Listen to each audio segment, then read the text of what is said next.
Oh, what is good, nation? It's your boy Jay Raider. We're doing the vertical layout today. Y'all already know what time it is. It's that serious that we have to go vertical in this motherfucker. So, without any further ado, let's go ahead and kick this thing off. Here we go.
Inside Allegiant Stadium for the first time this year. Touchdown Raiders! Touchdown Raiders! And for the touchdown! Through from behind! Ball's out! Big man running! Raiders!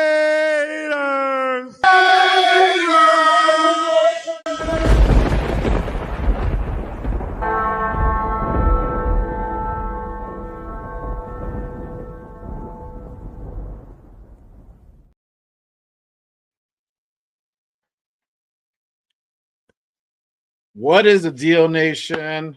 Salute to everyone out there, everyone in the building, and everyone pulling up. Welcome to Raiders Unfiltered. I'm your host. I am Jay Raider. Happy Monday, y'all. And I really do wholeheartedly mean that because it was a tough Sunday. It was a tough Sunday. Let me just tell y'all. But I hope you guys are having a good day. I hope you guys are on the way to the crib. You guys haven't left already, man. Salute to everybody out there grinding. Y'all already know what time it is. Salute to everybody still stuck at work. Everybody on the way home. Hopefully, y'all at the crib. If you guys are at the side chick's house, hey, it's all good, baby. I don't judge. It's all good with me. But I appreciate everyone pulling up and tapping in. As usual, if you guys haven't done so already, make sure you guys hit that like and subscribe button on your boy Jay Raider, especially if you're feeling what you're hearing. Turn on those notifications, especially when news drops that go on. You don't want to be left out in the dark. Hit that subscribe button, turn on those notifications for sure. We got a fire show today lined up. It's Overreaction Monday, damn it. And I'm so fired up, I had to go ahead and go vertical on this thing. Y'all already know what time it is. But appreciate everyone tapping in. Today, we actually have a special guest. I have a guest on Readers Unfiltered. Usually, this is a solo show, but man, oh man. I told y'all I was going to have a guest from time to time, and I think this is a good occasion to go ahead and have a guest and talk about really what went on yesterday. Um, and I definitely would love to go ahead and bring out my next guest and share the screen with them. He does his show, the Notorious Podcast, with my guy Leo and Hollywood Raider Jeff and Mike from the Black Hole Military Chapter. You also see him sometimes on Friday Night Live with my guy Jeff. He pops in from time to time, but let me go ahead and bring out my guy Raider Will in the building. Salute to you, my guy. Appreciate you tapping in and rocking with me on this Monday night. Salute, man. How you doing? I can't hear you. You can't hear me? Uh-oh. I can't hear you. I don't know. I think everybody else can hear me. Can you hear me now? We're having technical difficulties. I don't know what's going I can't hear on. you. Oh, why don't you go out and come I back can't hear in? you. Let me go back in. Let me go Hold back on. in. But let's see here. Hold on. Uh-oh. Okay. All right, I'll be right back. He had to go out and come back in. But again, appreciate everyone rocking with me and tapping in on this Monday night. Salute to my guy Robert Ping in the building. He's already with the Geno sucks. Damn, dog. That's rough. That's rough. Oh man, that's funny. But appreciate you pulling up, everybody. Rocking with me on X. Salute to everyone over there as well. Make sure you guys head on over to YouTube and hit that subscribe button on your boy J Raider. You already know what time it is. Okay, I think I got Will back. Let's go ahead and try this thing one more time. Let's see if it works. All right. Can you hear me now? Can you hear me now? I can hear you now, baby. I Can can you hear hear you me now? now. Unfiltered. Well, I'm like, what is going on here, man? I Yeah, don't know. you sound a little bit garbled too. I was like, damn, what's going on? I know my YouTube was tripping. So like the whole like intro did not flow, did not come out smoothly. But man, hey, appreciate you pulling up and tapping in with me on this Monday night, brother. How you doing? A pleasure, man. I'm doing great, man. You know what? Thank you for inviting me on. I love the fact that you were like, yo, we got to be raw. We got to be unfiltered. We got to say it how it is. And you know what? The way that the show wrote in, that's the way the Raiders offense has been all year long. So guys, we are just imitating our offensive team at the moment. Right? Like we good for some moments and then we shade to see some other moments. So Exactly. you already know what time it is. But hey, really quick, let me go ahead. I got to give a shout out to my guy Rosetown in the building. One of my mods here at Just Raiders. Appreciate you pulling up. Shout out to Purple Lambo in the building. He's like, yo, can somebody explain to me why my team is playing like shit right now? We're gonna go ahead and get into it. 100%, sir.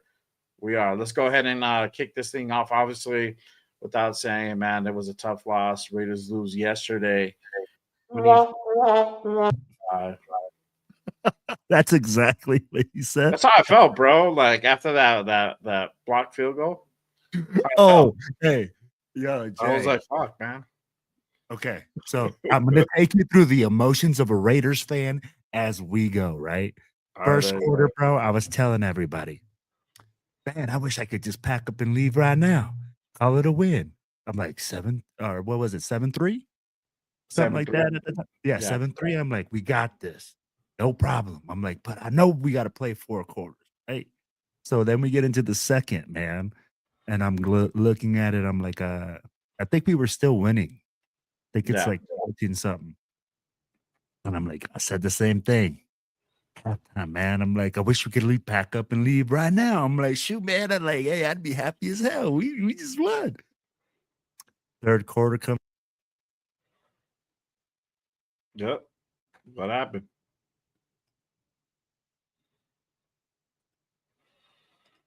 Oh, I don't know what happened.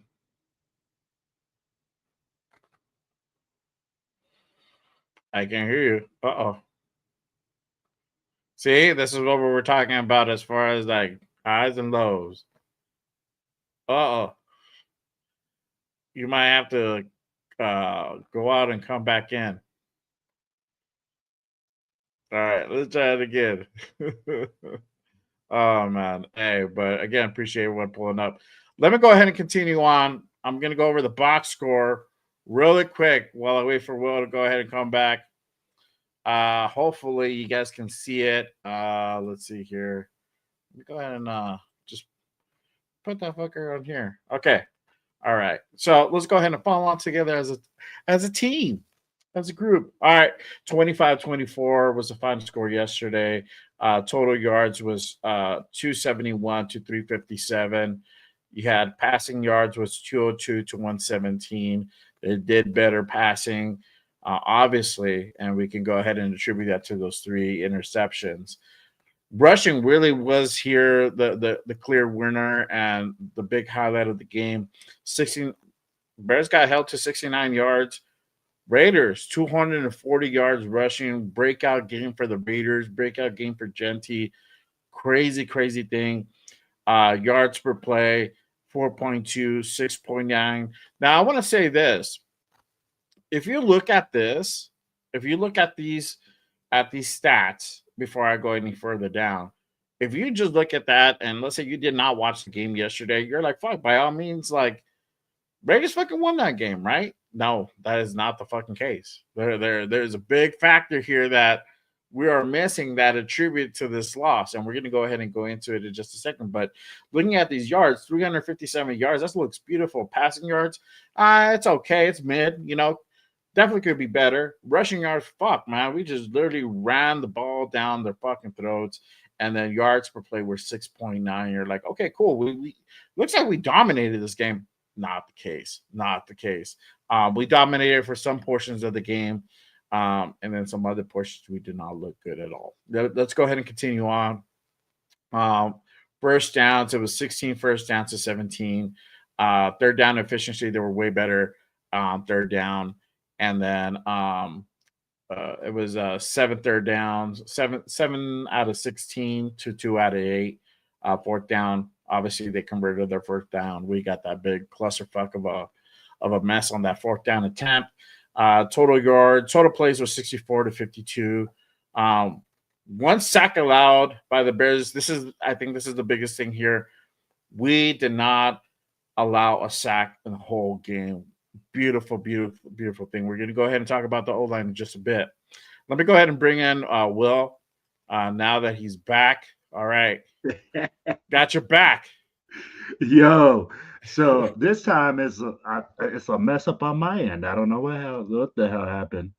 But yeah. Hey, it's like you said, man. Earlier we're talking about the Raiders offense, and I'm like, it looks like you're getting right into the stats, baby. Look at you. I'm getting into the stats. I had the show must go on. Hey, but it's absolutely. Okay. Let's go ahead and do this thing together, my guy. Go ahead. I talked about the sacks allowed. This is the biggest thing. We did not allow a sack yesterday, and that is a big improvement from the last 3 games. Literally, I think we allowed about 12 sacks so far. I mean, and for it to be a goose egg, which is great. I love it. Let's go ahead and continue on. The penalties here, they were big on the penalties for the Bears. 8 penalties for 60 yards. We only had 5 for 36. Fumbles, we had that 1 fumble, as you guys already knew at the beginning. That was terrible, by the way. Yeah, that was terrible. I mean, in a key situation. And a very key. I don't know why we went for it so early, so deep in our zone on that fourth down. Can we talk about it, or are we going to go through the stats? Let's talk about it. Yeah, fuck yeah. Let's talk about it. I'm like, hey, I don't know if we go like through the method first, So, man, let me ask you that. Why go for it, man? So early in the game, we go 4th and 1, right? I'm like, bro, we were in a pressing situation. There wasn't anything that, the game wasn't out of control. Yeah, I get you can say, hey, we're looking for the rhythm for our offense, right? Because they're, you're going to say, oh, yeah, I was trying to get Geno in rhythm, et cetera, et cetera. But for me, I kept saying the whole game, there's a formula to this game. Run the fucking football. Play good defense. Run the football. You don't have to throw it. And why did after throwing 3 interceptions, right? And Jay, I'm like, did you play when you were younger? I played a little bit like in high school. Okay. Well, I'd be like, but you played, right? So let me ask you this. When you were playing in high school, man, did your coach like let your quarterback go out there, throw 3 interceptions, sit out there, and then not run the football? I mean, like, what's the cure for to not throwing interceptions. Yeah. Running the fucking football. Running the football. Mm-hmm. Yeah. And at the end of the day, when we were running the football so effectively, I mean, like, let's be real. Everybody was saying, "Oh, Genty, you're the worst 6th-round pick ever. We should have picked a no lineman. We should have done this. We should have done that, bro." Yeah. This man, when you see what they can do when you block a little bit for him, tell me like this. When he made that long run, I was sitting there. I had somebody, bro. I was sitting in a roller chair. I'm like, bro. I told my boy, push me, bro. Push me right now. I was like, I started stiff arming people in our party, like just getting pushed. Yeah. I'm like, this is what we need to do all game. This is what we need to Yeah. do all game. Bro, if we do this, if we stick to the formula of running the football, playing good defense. Oh, sorry, my kid's coming in right now. But Yeah. coming like running the football, playing good defense, punt the ball when you have to, so that way we're not giving them the ball on the 40-yard line. Jay, tell me like this. Yes. 5 times, homie. 5 times inside our 50. Fuck. That was crazy. That was crazy. And this is the thing. And I know Purple, you know, shout out to Purple. I know he's upset. Whoa. Defense is terrible. Defense is not terrible, my guy. They held, honestly, if this would have been any other team, we probably would have got 50. blown out.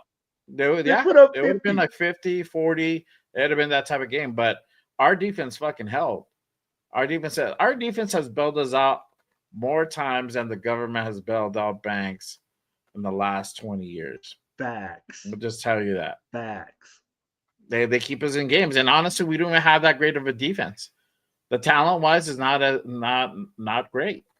But yet, Max showed out. Max did his thing. You know, we had contributions from Tyree, surprisingly. Kuntz wasn't as quiet this game, right? But the defense held. The defense held. They did a lot of good things. But yeah, starting those turnovers and starting really, you know, having them like literally tee off from like the 40, 45. That wasn't good. It wasn't good. And only to hold them to like 6 points, 9 points in the first half. That's crazy. I'm gonna go a little bit. I'm gonna go ahead and continue on with the stats real quick, and we're gonna go ahead and continue on going through this because there's a lot of good topics that we're gonna go ahead and cover, and that's associated with these stats that we see here. Geno Smith, obviously, 14 out of 21, 117 yards, 2 touchdowns, but this is the big thing: 3 interceptions. Again, 3 interceptions in the game. We saw that week 1, but it went our way. We were able to go ahead and get the dub. But you know, that Charger game, I think we gave up about 2 interceptions. And then Commanders, there was no interceptions given up. But now we're going back, and this is where it actually cost us the game. And we're going to go ahead and go more in depth on Geno Smith. Rushing, this is really, I think, where if there's a silver lining to all this shit, this is where it's going to be at. Ashton Genty, 21 carries, 138 yards, 6.6 per clip, 1 rushing touchdown. Raheem Mostert, 4 carries, 62 yards, 15.5 yards per clip. Crazy. Geno had to use his wheels a couple times. He had 31 yards. Same for Trey. Receiving, we were quiet in this game. 5 receptions, 46 yards for Brock. Jacoby had 4 targets, 30 yards. He was involved in 2 of those interceptions that Geno had. Ashton Genty, 2 receptions, 17 yards, and those 2 big touchdowns. You got Trey Tucker, 2 receptions, 13. Way more quieter game for him. Raheem had that 1 reception for 11 yards. Defense, on the defensive side of the ball, Devin White, 8 tackles, 1 assist. Max Crosby, our guy, 9'8", balling out, 5 tackles, no sacks, but he had that block pass, that tip pass that resulted in interception for him. I saw that on the home opener, and I'm glad I'm glad he was able to go ahead and replicate it during the season. Too bad he didn't run that shit back for a touchdown. Kyle Boo Kelly, 4 tackles, 2 assists. Jamal Adams, 4 tackles. Jeremy Chin, 3 tackles, 4 assists. Jermaine Pratt, 3 tackles, 2 assists. Isaiah Palmau, 1 tackle, 3 assists. Malcolm Coons, 1 of 1. Same thing for Darnay Holmes, Adam Butler, and Landon Roberts. Jonah Walu, Tyree Wilson, one tackle, and then 1 sack. He had that big sack on Caleb. That was beautiful, and that's what you get to go ahead and see an non-block Tyree, how that operates. But obviously, defense really kept us in the game yesterday, which is cool. Really quick shout out to my guy Raider Nation Jason in the building. Salute, brother. Appreciate you pulling up. Salute to Stay Humble in the building. He says our defense is solid. There you go. But he says we can't throw in 3 interceptions and keep putting that D back on the field. Going to get tired eventually. 100%, my guys. Yes sir. Let's go ahead and talk about this. Geno Smith, 3 picks. It was hard to watch. It was hard to watch, man. And I think I have a clip for that. Give me a second here.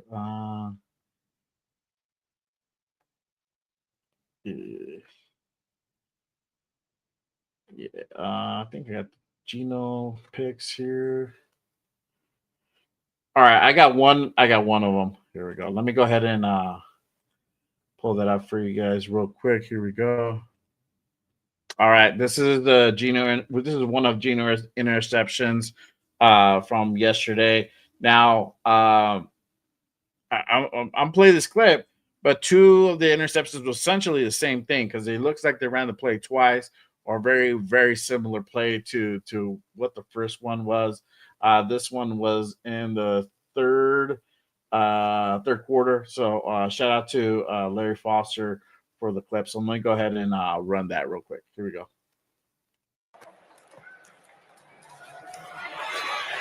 Geno Smith going to run for it, and he is picked again. Tyreek Stevenson with. So there you have it. That's one of Geno's picks.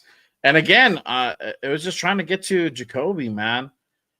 I don't know what was up, and you know what I've been noticing is that he is staring his targets, his receivers a little bit too long. It looks like he's like tipping his hand. He's not going through his reads too. His reads are not that great. He's not going through his progression. I think that's because he has that PTSD of the old line where he feels that pressure coming. He feels he has to go ahead and get rid of the ball instead of continuing going to his reads. He's going to go ahead and find the first guy slightly open, whatever that looks like. But let me ask you, Will, what did you think about Geno's performance yesterday? And we saw the interception right now. I played it. What did you think about all that? Let's be real. He came out in the game and said it. Hey, my performance was poor. It was terrible. Yeah. I mean, like when you throw 3 interceptions in a game, that's on you. You know, honestly, like he put the team in bad positions. He threw interceptions staring the guy down. And when you stare guys down, and Dennis Allen, man, he called the same defense twice and fooled them with the same defense twice. And if you guys listen to Pete Carroll this week, he said, or in the press conference, he's like, oh, yeah, well, he beat that look in practice. He beat that look in practice all week long. We talk about practice, bro? Let me get my Iverson voice, right? Practice? You're gonna like compare your A-team players to a B-team player, right? Like I was telling you earlier, I'm like, hey, guys, I might as well say, hey, welcome to the B-team podcast because all the, big podcast guys are on the other one right now with Geno. But I'll be like, at the same time, I'm going like, man, if you already got intercepted once and your team is struggling and you know that, hey, on that one right there, tell me when he rolls out that Jacoby Myers is open. Tell me, where did you see he's open? And if he did see that he was open, he's supposed to lead that throw, and he underthrows him, and that corner cuts him out. And then guess what? We get another interception. So Geno, man, I think he's struggling right now. I think he's trying to force the ball. I think he's trying to do more than he has to. And it's unfortunate that I see Pete Carroll making excuses, you know? I'm Yeah. like, I like that Geno came out after the game, and again, he said the same thing though after the Commanders game. Oh, it's my fault. It's on me. Like, I have to make sure to take care of the football. Which to me, Right. I applaud that. You know, I'm like, that's some real man shit. But at the same time, you're the quarterback of my team, and you just lost me the game, bro. So it is tough, man. And you're saying it's a thing as a Raiders fan, right? You see it, and you're like, why can't you just make this throw? Why can't you just do that? And we see a lot of things from the field, but Yeah. man, Dennis Allen called it, bro. And I mean, like, he went back to that defense, got 2 interceptions, and on that one, that's on Geno right there, man, where Stevenson undercuts that one. Yeah. Stevenson makes a hell of a play, and Geno Yeah. didn't lead him. So, you know what, man? Poor performance, but are we talking about benching Geno? And it's funny because I hear all these Raiders fans going, "Hey, let's bench Geno, put in AOC." I'm like, AOC who? I'm like, do they not realize Yeah. that he's not on the team anymore? He's still injured. He's still injured as far as I know. I haven't Like, heard different that he's back or anything like that. I mean, are you really going to go ahead and put the rest of the season in the hands of Kenny fucking Pickett? I don't trust no, him. I'm not bro. confident. So let's be No, sir. realistic, you know. Hey, we got to take a step back and we have to say, hey, man, um, you know what? A lot of people were thinking playoffs. I said Yeah. this team would be like 8 and 9, Yeah. you know, Me too. and My you got magic to be number. honest with it, you know. Oh, sorry here, man. I'm gonna take off this background thing that it's like cutting me out here, all weird. I don't like that. Good. So, there we go. There you go. There you go. There you go. Yeah. So I mean, like, I would say, bro, like, let's calm down. Let's run the football. I think Chip Kelly found the solution with running the football. We just talked about the explosive game Genty had. I mean, like, bro, the way that dude ran the football. And tell me, here's the biggest thing, though, Jay. At the end of the game, we finally found a solution, right, to our offensive line, running the football, being dominant, like freaking, like we looked good up front. I don't Oh give a yeah. shit what people say. We looked good running the football. And Colton Miller goes down one play. Tell me that's not the most Raider thing ever. Yeah, I know. I was like, god damn it, I already knew. I was already like, fuck, not that dude. Not that dude. And Stokes. And Stokes. We're gonna go ahead and go into those injuries, but yeah, when he went down, I was like, what are we gonna do? And actually it did change the outcome of the game. I know some people probably like, well, how do you figure that? Well, obviously, we lost our best lineman out of that group. That's outside of JPJ. He's like either the best lineman or real close second to JPJ. However you want to go ahead and flip Yeah. it. But once and then also too, he plays special teams. So that field goal block that happened at the end of the game, that would have been Colton Miller lined up, and he wasn't there. They put in Walu there. And we're going to go ahead and go into that one in a bit as well. Like I said, I got an action-packed show. We're going to go ahead and get to all sides. So, again, if you guys haven't done so already, make sure you guys hit that like and subscribe button on this channel and on my guy's channel, Silver and Black Radio Podcast. I have his channel pinned down in the description. Make sure you guys go ahead and give my guy a subscribe. And if you guys are on Twitter, head on over to YouTube. Be a part of the chat. Appreciate you guys pulling up and tapping in. Let me ask you this. I know a lot of people are saying this. It's time, we just talked about it. Time for Geno to sit. 7 interceptions for the season so far. And I'm going to go ahead and put this because I heard this earlier today. He's on pace to hit 30 interceptions for the season. This is fucking ludicrous. It's unheard of. Like, I never heard a fucking quarterback ever be on pace to hit anything beyond 15 interceptions. 15 interceptions is wild in itself already. But to hit 30, bro, it's fucking crazy. It's ludicrous. So I'm tripping, bro. I'm tripping.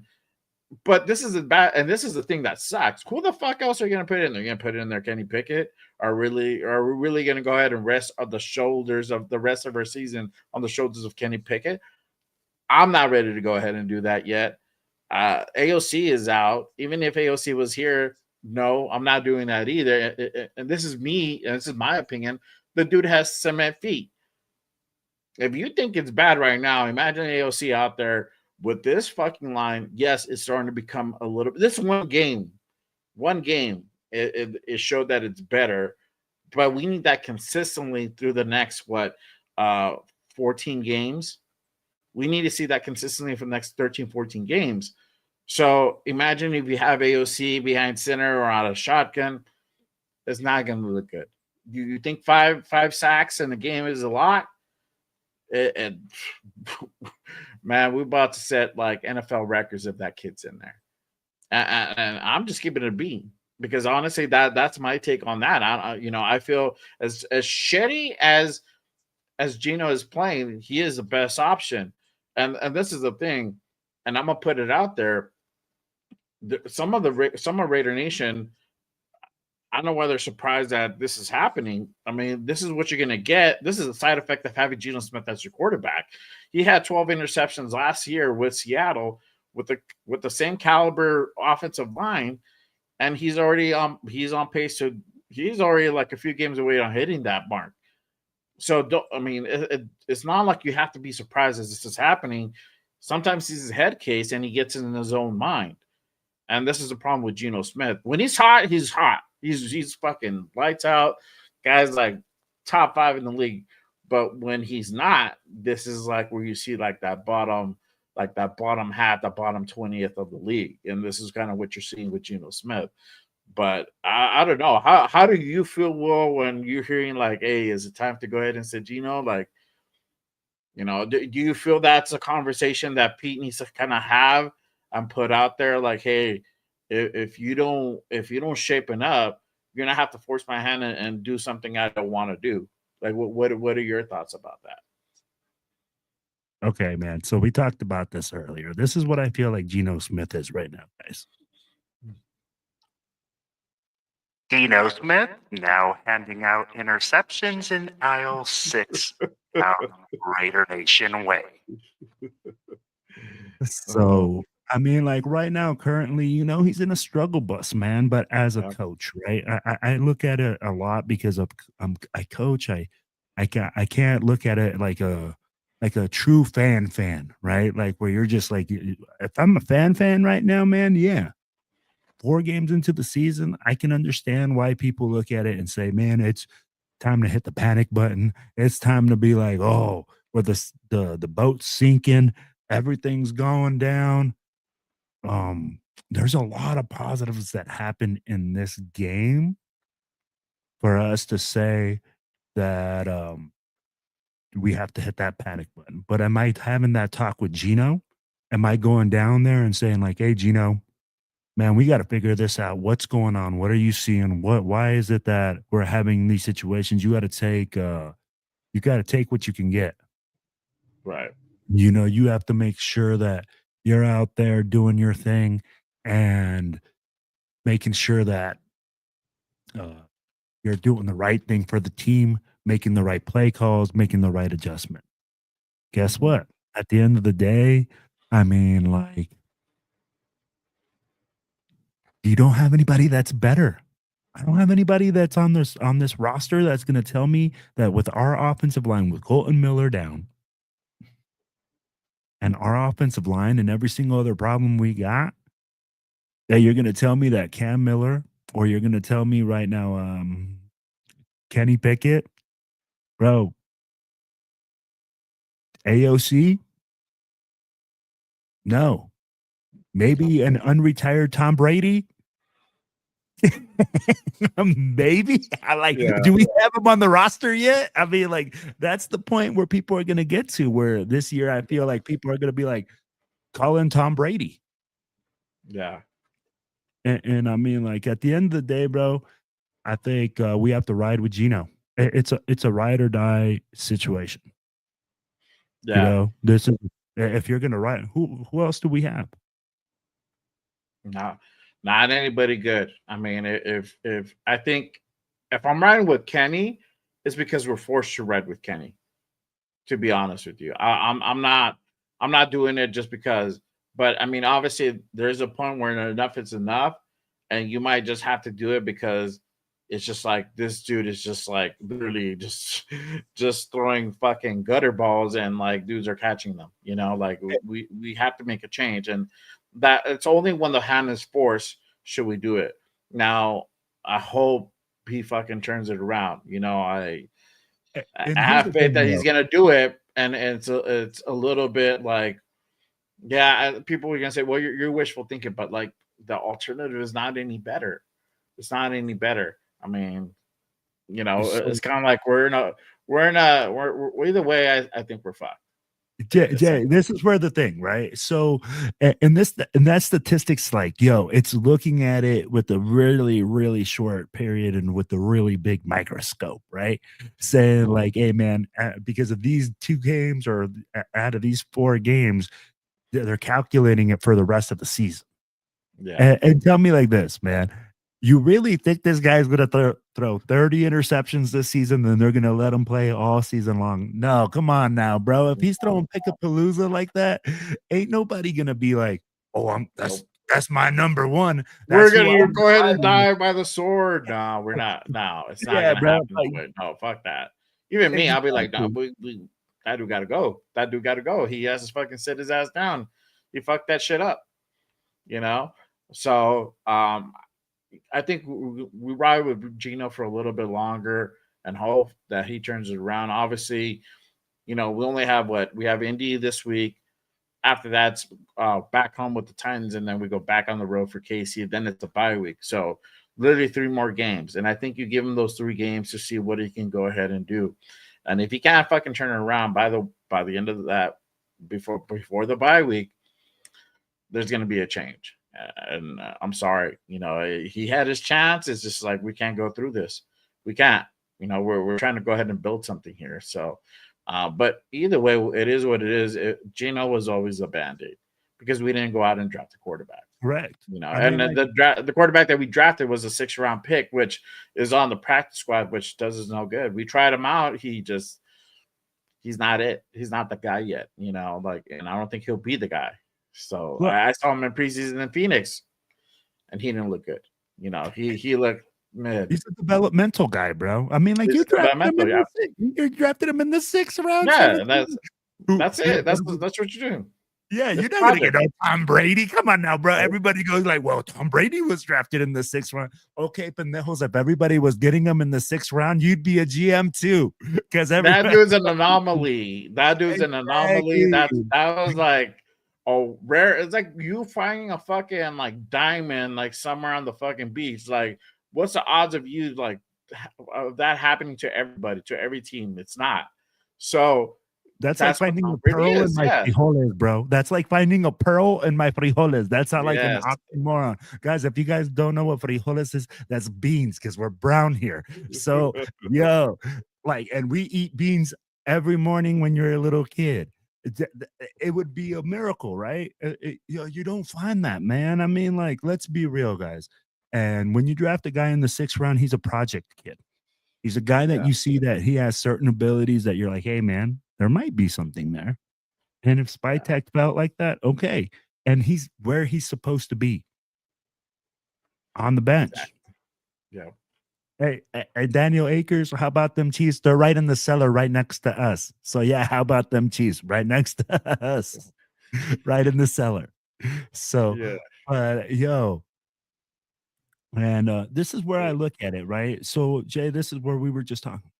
You Yeah. go to Kenny Pickett, you're not going to somebody better. You're not gonna go to somebody that you're like, oh yeah, that's giving me hope. That's for Exactly. me as a Raiders fan. That just tells me we're giving up on the season. Yeah. I'm not ready to go ahead and give up on the season yet. No, I still have a lot of faith left for me. So let me go ahead and kind of continue out really quick. Shout out to Alpha and Omega in the building. Salute, brother. Appreciate you pulling up and tapping in. He said, I missed out on everything yesterday and couldn't believe we didn't get the dove. I know, man. I know. For sure. It was a nail biter. I said it too. I'm like, it's gonna boil down to us kicking that field goal, and yep, it sure did, and it just did not go our way for sure. You're not. Oh my God. Exactly. Yo, so we were sitting there, man, and I'm telling you, we were watching the game, like I told you, first quarter, but it was over. Third quarter, fourth quarter, and my buddy goes like, and I don't know why. I'm like, man, we got to hold them right here. I was like, if our defense lets them score for some reason, I'm like, and my boy goes like, yo, we got this, man. We'll just kick a field goal. We got this. And I'm like, fuck. And for some reason, in my mind, this whole weekend, man, has been blocked field goals. I don't know if you saw the Eagles. There was a blocked field goal and they ran it back for a touchdown to win, like to get a score. I saw that. Yeah, stuff like that, right? Like it was all these like blocks, and I'm like, man, please don't let it be us. Please don't let it be us. Man, the most Raider thing ever happened. Bam. Bro, I'm telling you, like the whole building was pumped up. Everybody's ready to go, and it's just like you just get punched in the stomach, bro. You see the block, and everybody's like, "What happened? What the F happened?" Yeah. Like, I know. Bro. I cannot believe this, bro. Like, we're talking about a blocked field goal, man. A blocked field goal. But that's not the play that lost us the game. I'm not gonna blame it all on that. It's just like you were saying, hey, we had those Genos with the 30 interceptions, bro, or you just listed it. The man was throwing a pick-a-palooza. We said, hey, man, it looked like a freaking freebie shopping mart thing. I mean, like, hey, everybody come into Walmart and just grab some shit and go. Yeah. Being read like a book, bro. He was being read like a book. Hey, tell me, bro, like the guy literally looked at him, bro, like was watching him. Okay. Oh, I'm just sitting here. Okay. I'm just sit here. I'm gonna watch you. I think I was going to 16. Yep. All you gotta do is just undercut it. That's it. That was it. Yeah. And I'd be like, there wasn't anything to it that it was like, oh man, it's some exotic look that freaking we had. And they were like, oh, we're gonna mug the line.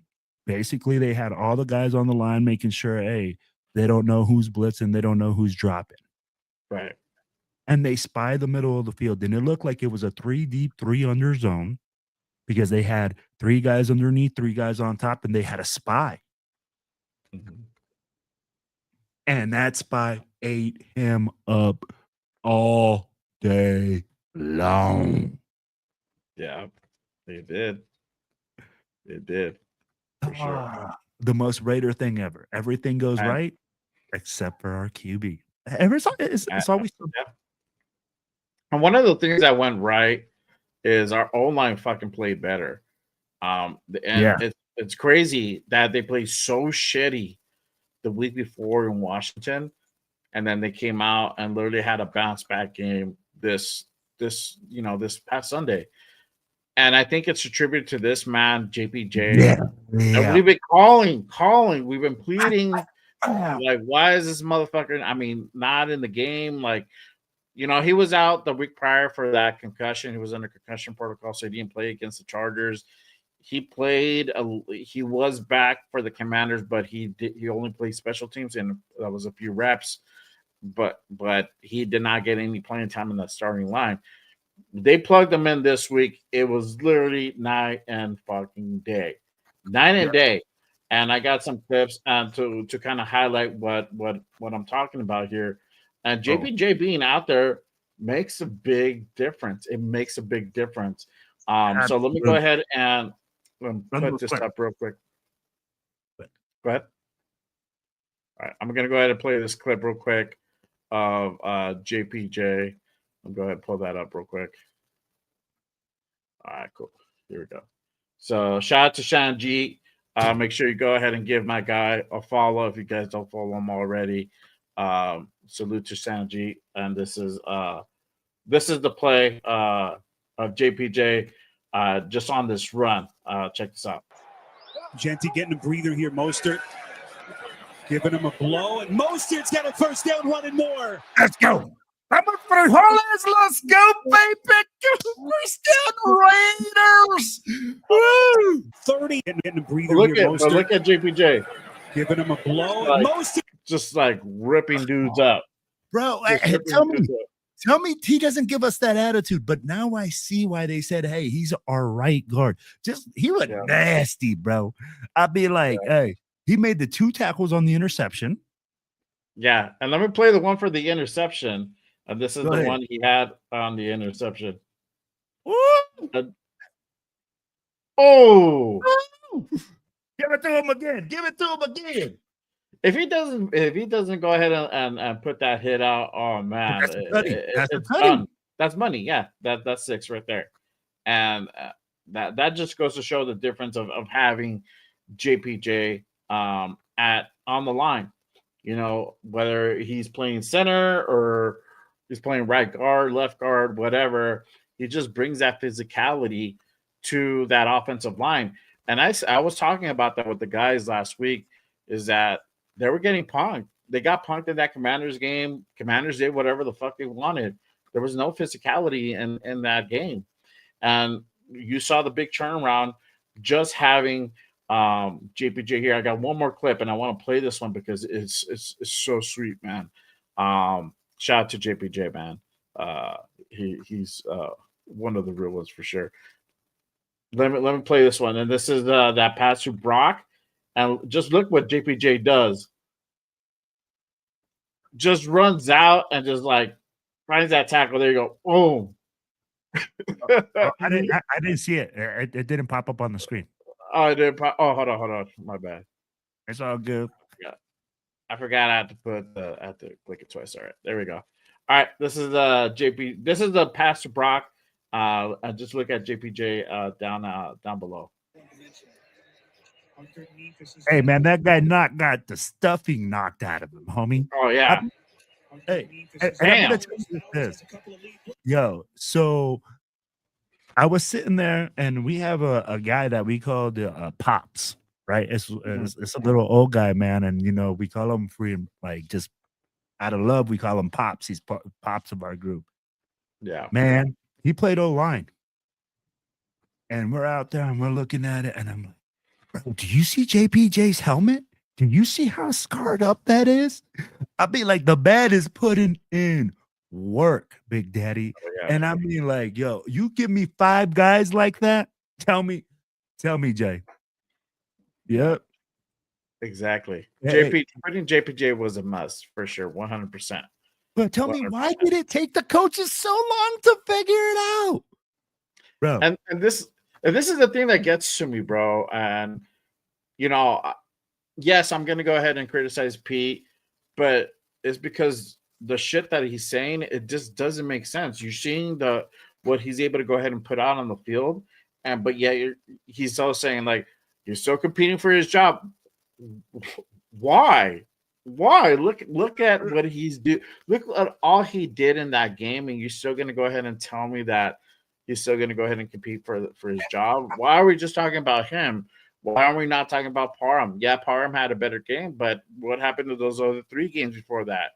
You know, I need to see consistency from that line. Well, why aren't we talking about Jordan Meredith? Also, he hasn't had the best game either, but they're so in love with him at center that they're going to go ahead and die by the sword with him at center. Bro. You know? So, hey, so you just made me take off my hat, right? Because they're like, damn, I got angry. bro, yes, was just angers me, man. Right? I've been scratching my head. I look at it, man, and I said, this line wasn't that bad last year at the very end. They were getting together. They were like forming it up. They were doing a lot better. Mm-hmm. But then to move in to this year and have this type of dysfunction, this type of like, hey, we can't get it together. Why move all these guys around on the inside? And I get it now why you want to have your mauler. And the way I liked, and I'm going to tell you like this, Chip Kelly did a lot better last week explaining the situation of JPJ and why you want him at guard instead of center. He said his body type, his playing style is all generated for a guard for us. He brings that attitude. And when I had Lincoln on my show, he said, I'm concerned because we're really light in the butt. Yeah. You know, so when Chip came out and said it like that, I liked it more. But the way that Pete says it, man, I really feel the way that Pete says it, it's like he has a vendetta against them. Like, yeah, a little bit. Why is it only JPJ competing? Why can't you just say, hey, every single player's out here competing? That's all you have to say. You don't have to say, oh, the only position we're going to be competing at is right guard. Are you kidding me, bro? Like, have you seen this team? We are 1-3. We should be competing everywhere. I'd be like, yo, if you were the coach, Jay, are you going to go in there and be like, oh, great job, guys? You secured your job for next week. Freaking go out there and go get them. Like, bro, well, come on now. You're going to go in there and going to be like, hey, bro, if I'm going to get fired next week if we don't get our shit together. Yeah. Literally, that's the way that it should be. It should be perceived. Like it's like a regular job. If you're not, if you're not performing up to par, if you're not doing what you're supposed to be doing, usually you get disciplined. You get written up and yada yada. This is the NFL. Normally, in these cases, you get sat. Exactly. You get sat. You don't get playing time, and then forget about eventually being on the team. Then the following year, it can progress even worse. Like you get kicked down to the practice squad, you can get traded. List goes on, right? But I honestly think, like with JPJ, it's a clear-cut difference. There shouldn't be no argument about whether or not are we going to go ahead, whether or not this guy should be playing or not. Well, we're clearly better. Yeah, we're clearly better with him. I'd be like, and here's my thing, right? It's just like you said. We're clearly better with him. Our attitude, hold on. Yeah. Shout out to Alpha. Tyreek Hill suffered a gruesome injury just now and is on the way to hospital. Hey, man, that sucks, bro. Prayers to him. Hopefully he's okay. I don't know what happened. I'm not watching the game. But I'm on X right now. I haven't seen anything about that. I was kind of like trying to skim through it and see if I could find something. But yeah, man, that sucks. My guy Jay, he says, "Forever Oakland, salute, brother. Appreciate you pulling up and tapping in." Alpha says, "Time to play Charles Grant. Geno might get benched after the Colts game of this happen. If this happens again, it might, bro. It might. I think honestly, it would happen after the bye week. I think any changes, if they were going to happen, they're going to happen after the bye week. Real talk." Like when more? Like what else are you going to do? Are you going to do it like next week, and then you're going to say, "Freaky Kenny Pickett is going to be ready"? Nah, man. I'm like, if you're going to make that switch, you're absolutely correct. You have to make it during the bye week. Gives the guy 2 weeks to get ready. Yeah, if you're going to go that route, and he has 3 games to turn it around. Hopefully he does. For our sake, I still think he's the best option out there. Let me ask you this, because we got JPJ back on there, even though he's competing for his job. But what about the rest of the guys? Should they still shift guys around on this offensive line, or should they just leave it as is, see if they're going to go ahead and continue to duplicate that game from Sunday and have a continued 0 sacks shutout and provide protection? Because protection was there. I don't think there was really any real pressure to Geno. Maybe less than 0 sacks. 0 sacks. 0 sacks. Wait, hold on. Let me give the offensive line their flowers right now for 0 sacks. Yeah. Oh, we can't hear it, but I got you. I got the applause. Yes. Because man, hey, that's huge right there. You just said that's a huge difference. Now, Jay, the biggest question you told me: do we keep that continuity or do we switch it around? Who's your best left tackle? That's my question. Now the quarterback's blind spot is the second highest paid position on the team for a reason. They're freaking our key guy. Now, who's going to be the guy that's going to flip to play for that side? I mean, like, who do you see on the roster? Forsythe? Are we really going to ride with Forsythe? They might ride with Forsythe because you heard Geno. I mean, you heard Pete the other day. Caleb and Charles Grant are not ready. Okay, so we're really going to go ahead and ride with Forsythe. I don't have a lot of faith in that. To be honest with you, if you really seen film on Forsythe, it's not pretty. Actually, I have something and kind of tells you a little bit about who Stone Forsythe is. Let me go ahead and kind of pull that up real quick, and we could go ahead and kind of see. And it's just not pretty. From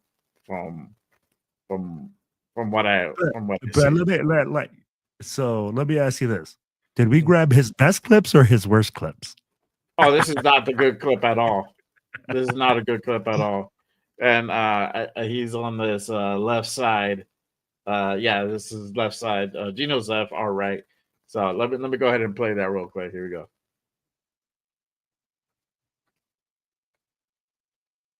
And you're just gonna go ahead and see him just get cooked on this play.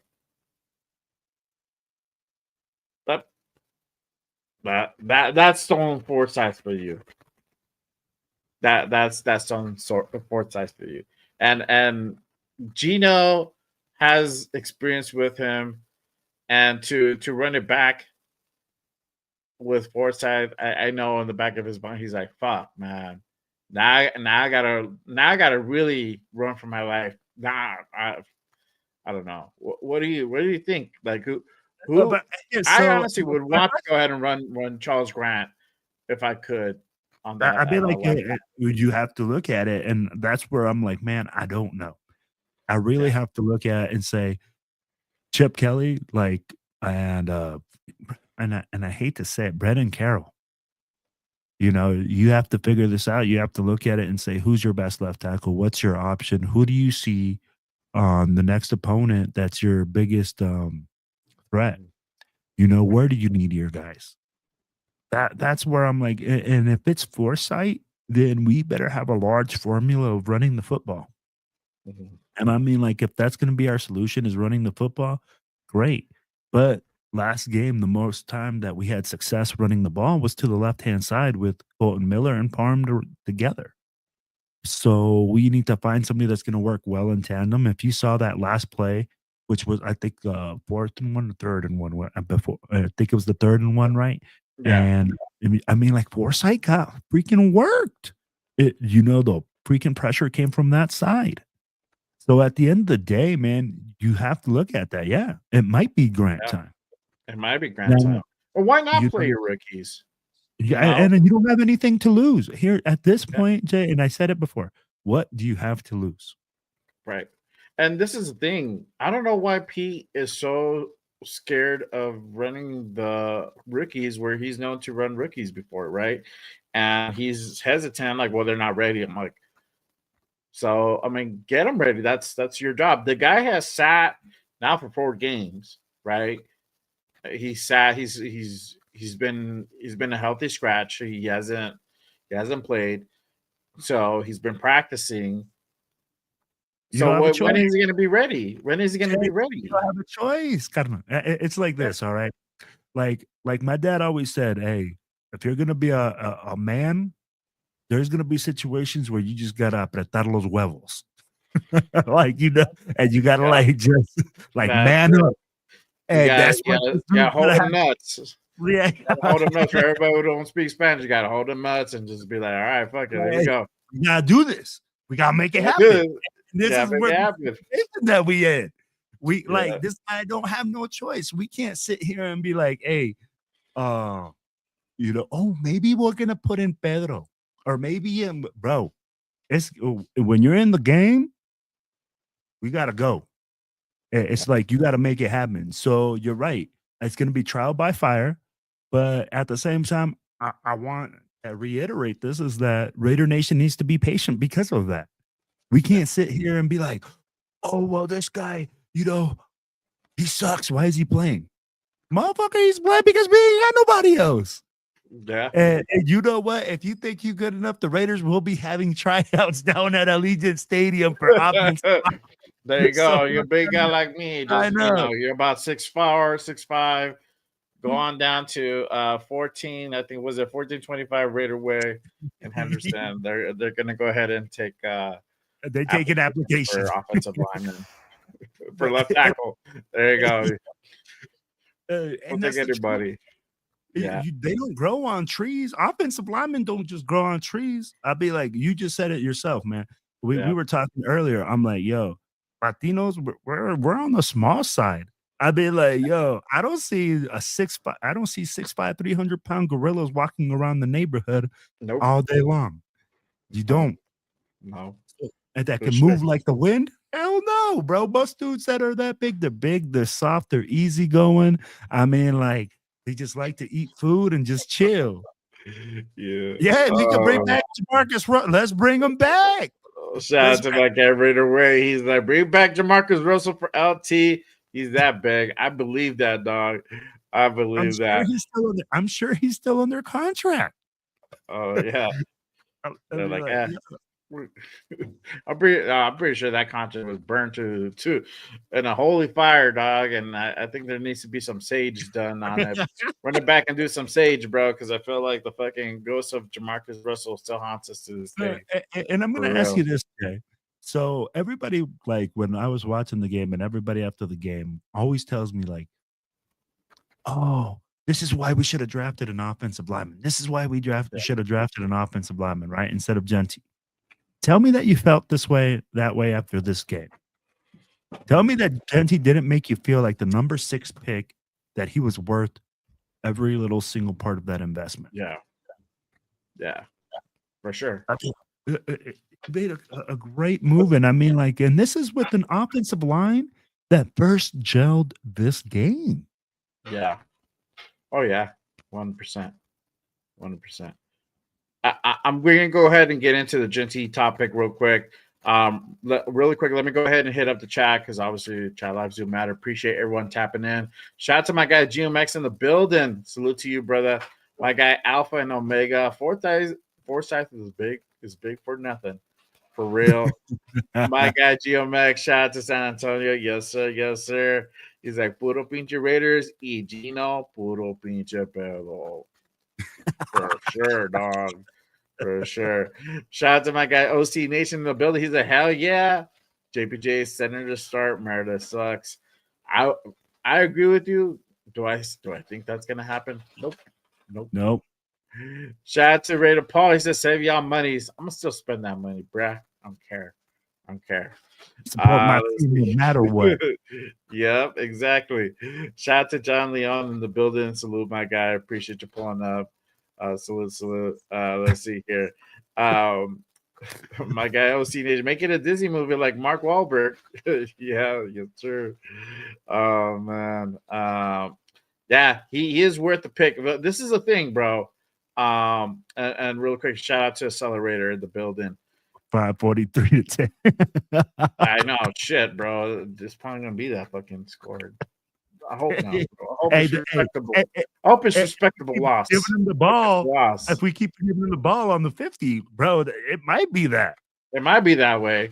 We had the same fucking game as yesterday. But this is the thing. I love. Like, I like the Genty pick. I was not about the Genty pick. If you guys were tapping in with me early in the year, and because I know where the attention needed. We needed a quarterback. We needed an offensive lineman. I felt that there was other running backs that can go ahead and be able to do the job in a very effective way. But that was not the case. I don't know. I think the regime hasn't been up and up to this point. I'm not taking what they say for their word anymore. because I feel like we're just getting lied to over and over and over again. They were saying there was a whole Genty pick. I feel like their pick was somebody else, and they're just like, fuck, no, let's just go with our backup. Genty's gonna be the guy, right? And they knew that they had to address the running game, and ended up working out that way. That's great. But the thing is with Genty, because we did not address that offensive line properly, you're just seeing Genty at probably like mid-level. If he had an actual real good offensive line, or even like a halfway decent offensive line, these numbers would be fucking astronomical. But we haven't seen that yet. We saw it for one game, and this is what he can do in one game with pretty good protection. Imagine it with an actual offensive line. It would be crazy. Shout out to my guy John Leone. He says the draft was loaded with backs. Nothing against Genty. He had one good game. We still need O-line to protect our passing game, and Genty can be out there at O-line and running back. 100%, bro. 100%. But we saw that he went out there and blocked. He had pretty good blocks out there, so big turnaround for him, for sure. But yes, we need more consistency from this offensive line, for sure, 100%. Jay, come on now, bro. Oh, let me hit you with the little love right now, right? We going straight unfiltered. I'll give it to you right now, okay? Yeah. Look, man. I was not on the train. I was the guy that wanted to trade back. I said, trade back, get more draft picks, get somebody later, right? Yeah. But the Raiders hit gold last year, right? So you get a little intoxicated. You get Brock Bowers last year at 13, and you're sipping on your juice, bro. You're like, oh, Genty's going to fall in my lap, and this guy is supposed to be a generational talent? Mm-hmm. And you're looking at the offensive line, and you're looking at it, and you're like, maybe, I can pick up PD. I can pick up these guys later on. And, Spike Tech is notoriously known for picking linemen later on in the draft. Guys, there's certain people that people can't pass up on. And I think like when you sip on your own juice and you see that, hey, man, something like this. And I'm telling you, bro, if I'm Mark Davis, first of all, if I was Mark Davis, I would not have that bad of a haircut. Let's just be real. That haircut is terrible. But, yo, I would be like this, man. I see Genty come up. I really have to say, hey, man, last year we had Brock Bowers fall to us at 13. Why not take the risk? Get another generational talent at 6. We know that we got a journeyman quarterback coming in, and everybody was hyping up Geno. I'll be like, I had my boy James come on my show, said that Geno was going to be 300 and something yards a game and 3 touchdowns a game, and it's going to be all goose and gravy, and we're going to the playoffs. We're going to the Super Bowl. I'm like, damn, this is Geno Smith. Yeah. A journeyman quarterback. Guys, like, is Raider Nation really paying attention to the guys that we're getting? A journeyman quarterback, a guy that has been up and down. Yeah. And let me ask you this, Jay. Were you expecting to go to the playoffs this year? Oh, no. I've been saying all off season, even up to this point, and I'll say it till my face turns blue. For me, I'm hoping 8 and 9. Realistically, it looks like 7 and 10, and that's, to me, 7 and 10 is a building year. We can build off that. If it's anything below that, if it's 6 and 11, 5 and 12, it's a failure. We just won 2 more games than we did the previous year. Okay, that's all right. That's still kind of mediocre. Nothing really to build off. 7 and 10, that's okay. That's 3 wins. We went out and won 3 more games, right? If we went 8 and 9, we literally doubled our wins last year. That's something you can go ahead and build off of. Exactly. But it never at any point I'm like, okay, are we going to go ahead and make a play? We could 8 and 9. We could potentially fuck around, make playoffs. Then you're kind of like starting to line the stars and like look at other teams and see like if this guy loses to this guy, then we might be able to get in. Okay, that's cool. But what are we going to do when we get there? We're probably going to be one and done. right? We're probably not going to go far. Well, we can say, oh, yeah, we went to the playoffs. That's cool. Great. But really, for us to be competitive is that we got to make it past that first round. We got to make it past that divisional game, right? That if you really want to be serious, or wild card game, and go into that divisional game. So it depends where you land. The real thing, if you really want to be competitive, is to win the division. That means you got to go ahead and own the chokers. You got to go ahead and smash on the Broncos. You got to go ahead and clip the Chiefs. That's how you got to go ahead and run it, And my thing is, like, if we can go ahead and be 3-3 in the division, that's a good season too. So I'm looking at it different ways. I'm not just looking at it at the overall record. Also, what we do in division, and we did not look good. We did not look a whole lot good versus the Chargers that was there. But we didn't look great, So let me hit you with this: the Chargers are the best team in this fucking division right now. Straight up. Yeah. Jim Harbaugh is a beast of a coach. I don't know what he does, but after 5 years, he's done and gets out of there, right? They treat him like trash. Yeah. Mark Davis. Yeah. Hey, bro. I hit me up. I'll get you with my stylist, homie. You be looking fresh. Yeah. But yo, I mean, like, oh crap! Now I just lost track of what I was just saying. It's all good. But let me go into this part. I really did want to touch into this. The ground game resurgence, and we're just talking about Ashton Genty. Literally we put up 240 on the ground. He did 138 on the ground, 155 all around. He had 17 yards. By the way of those touchdowns, the receiving touchdowns he had. But definitely a breakout game for Ashton Genty. And this is the game that we all been waiting for, to be honest with you.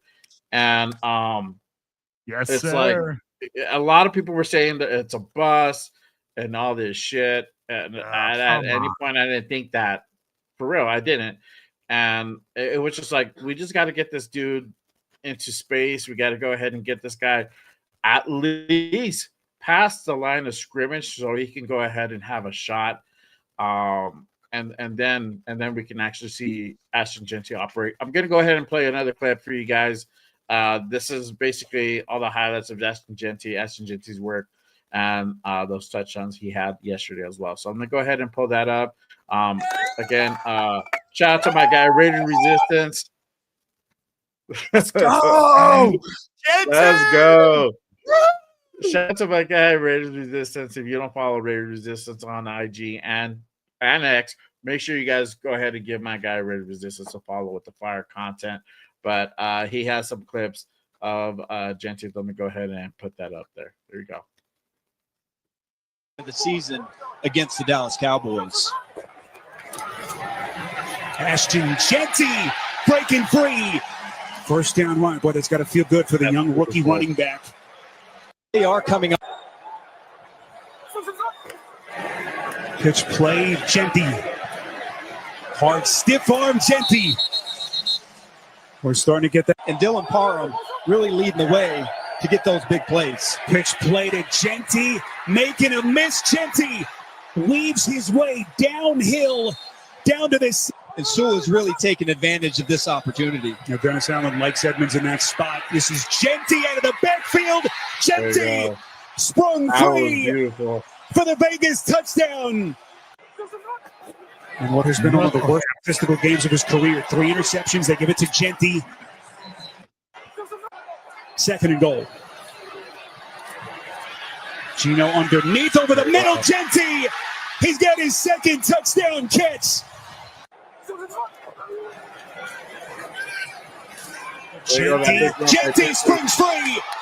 Oh, turns on the Jets. One guy to beat. Fire can't bring him down. And the rookie on a dead sprint. Beautiful. It's y'all pumped up. Yes, sir. Oh my gosh, that was beautiful. And this is what you get from Genty, and everybody was waiting for this. And now you see this guy's the real fucking deal. The scheme has to be there, the protection has to be there, the legs have to be there. But once you get that going and you get him going and give him enough carries, not hold him to like a dozen carries, 15 carries, and expect him to go ahead and put this out. He's the type of back that you got to keep feeding that dude. He's gonna get hotter and hotter and hotter, and that's what happened. That's what happened. And literally, he was just making dudes miss. And you know, like we saw a little spin moves. We saw a lot from Genty, but this is a breakout game that we were waiting for. And it sucks that it just was almost all for nothing in a sense. You know, it's great for him to go ahead and build off as a player, but team wise, it just at the end of the day, it wasn't enough. But he did more than his part. And that's the thing. He did more than his part. He showed out. But what do you think about Genty? What do you think about everything we just saw? Is he the real deal? Is he as advertised now? Can people say, shit, this kid is as advertised now? What are your thoughts? Hit me with the applause, bro. Hit me with the applause right now. I got you with the applause right now. Yes, sir. Let's go. Hey, the way that Genty played this Sunday, I'm telling you, man, the man impressed me. What up, baby? You know what it is. Yo, but hey, I'm pumped up. The way that man played, the way that Chip Kelly used him in the diversity. I mean, like we used him in the pass game. We used him in the run game. We threw different ways to get him the ball. That's exactly what you want to see. This is what we brought Chip Kelly on for. Offensive creativity.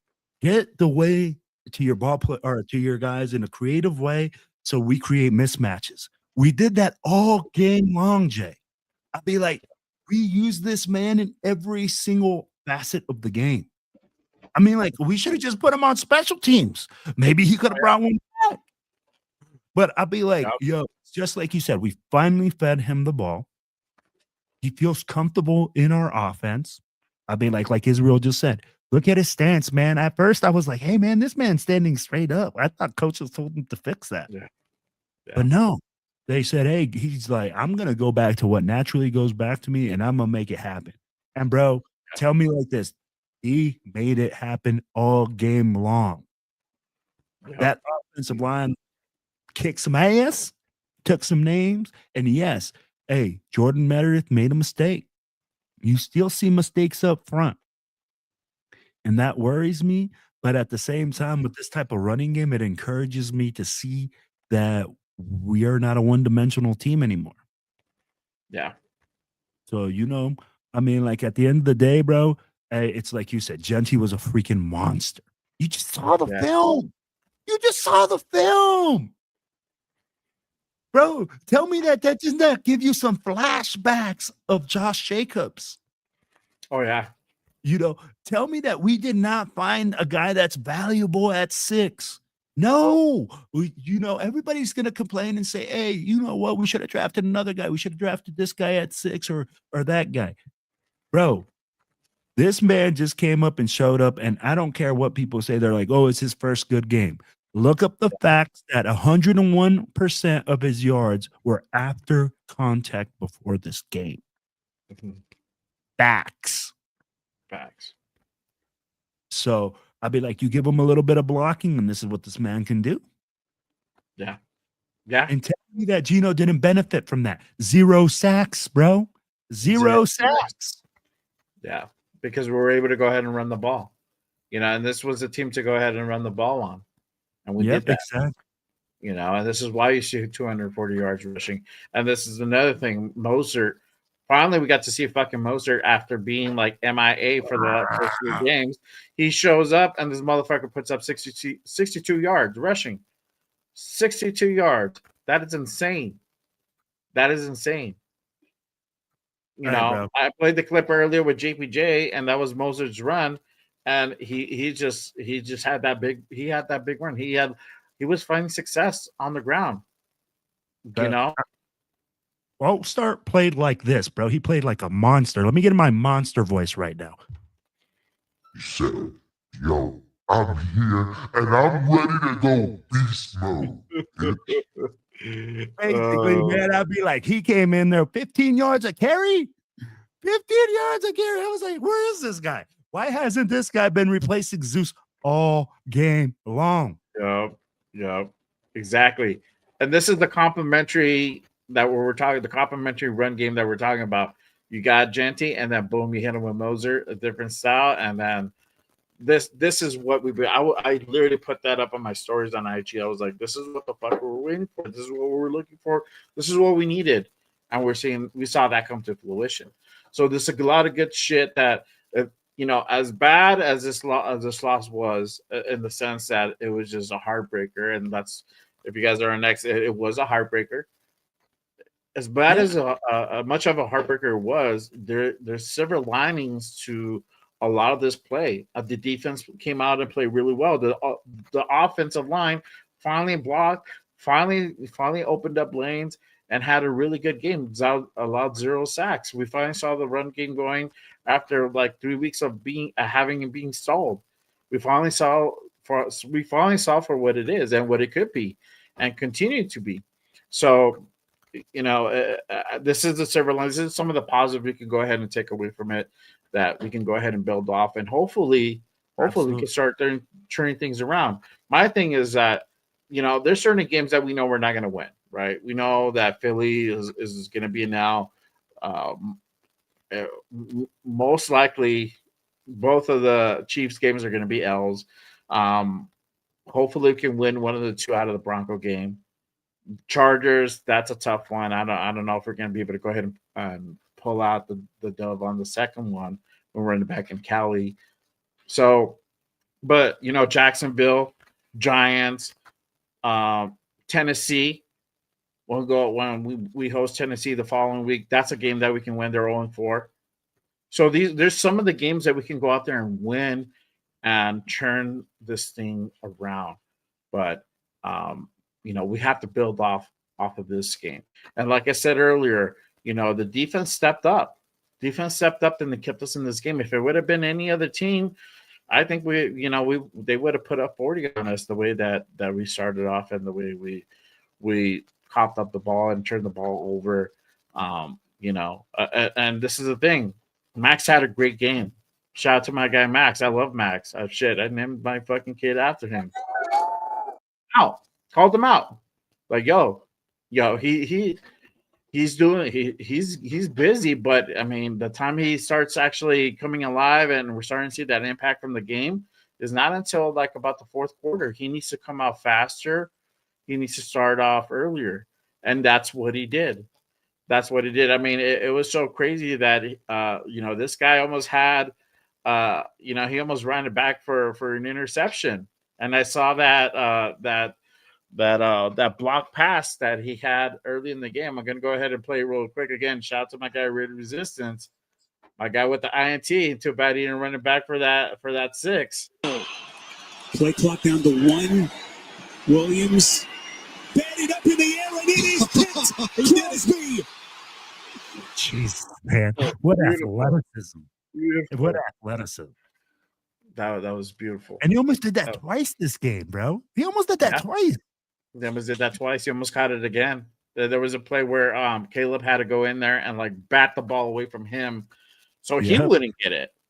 Exactly. Like, make sure that motherfucker touches the ground.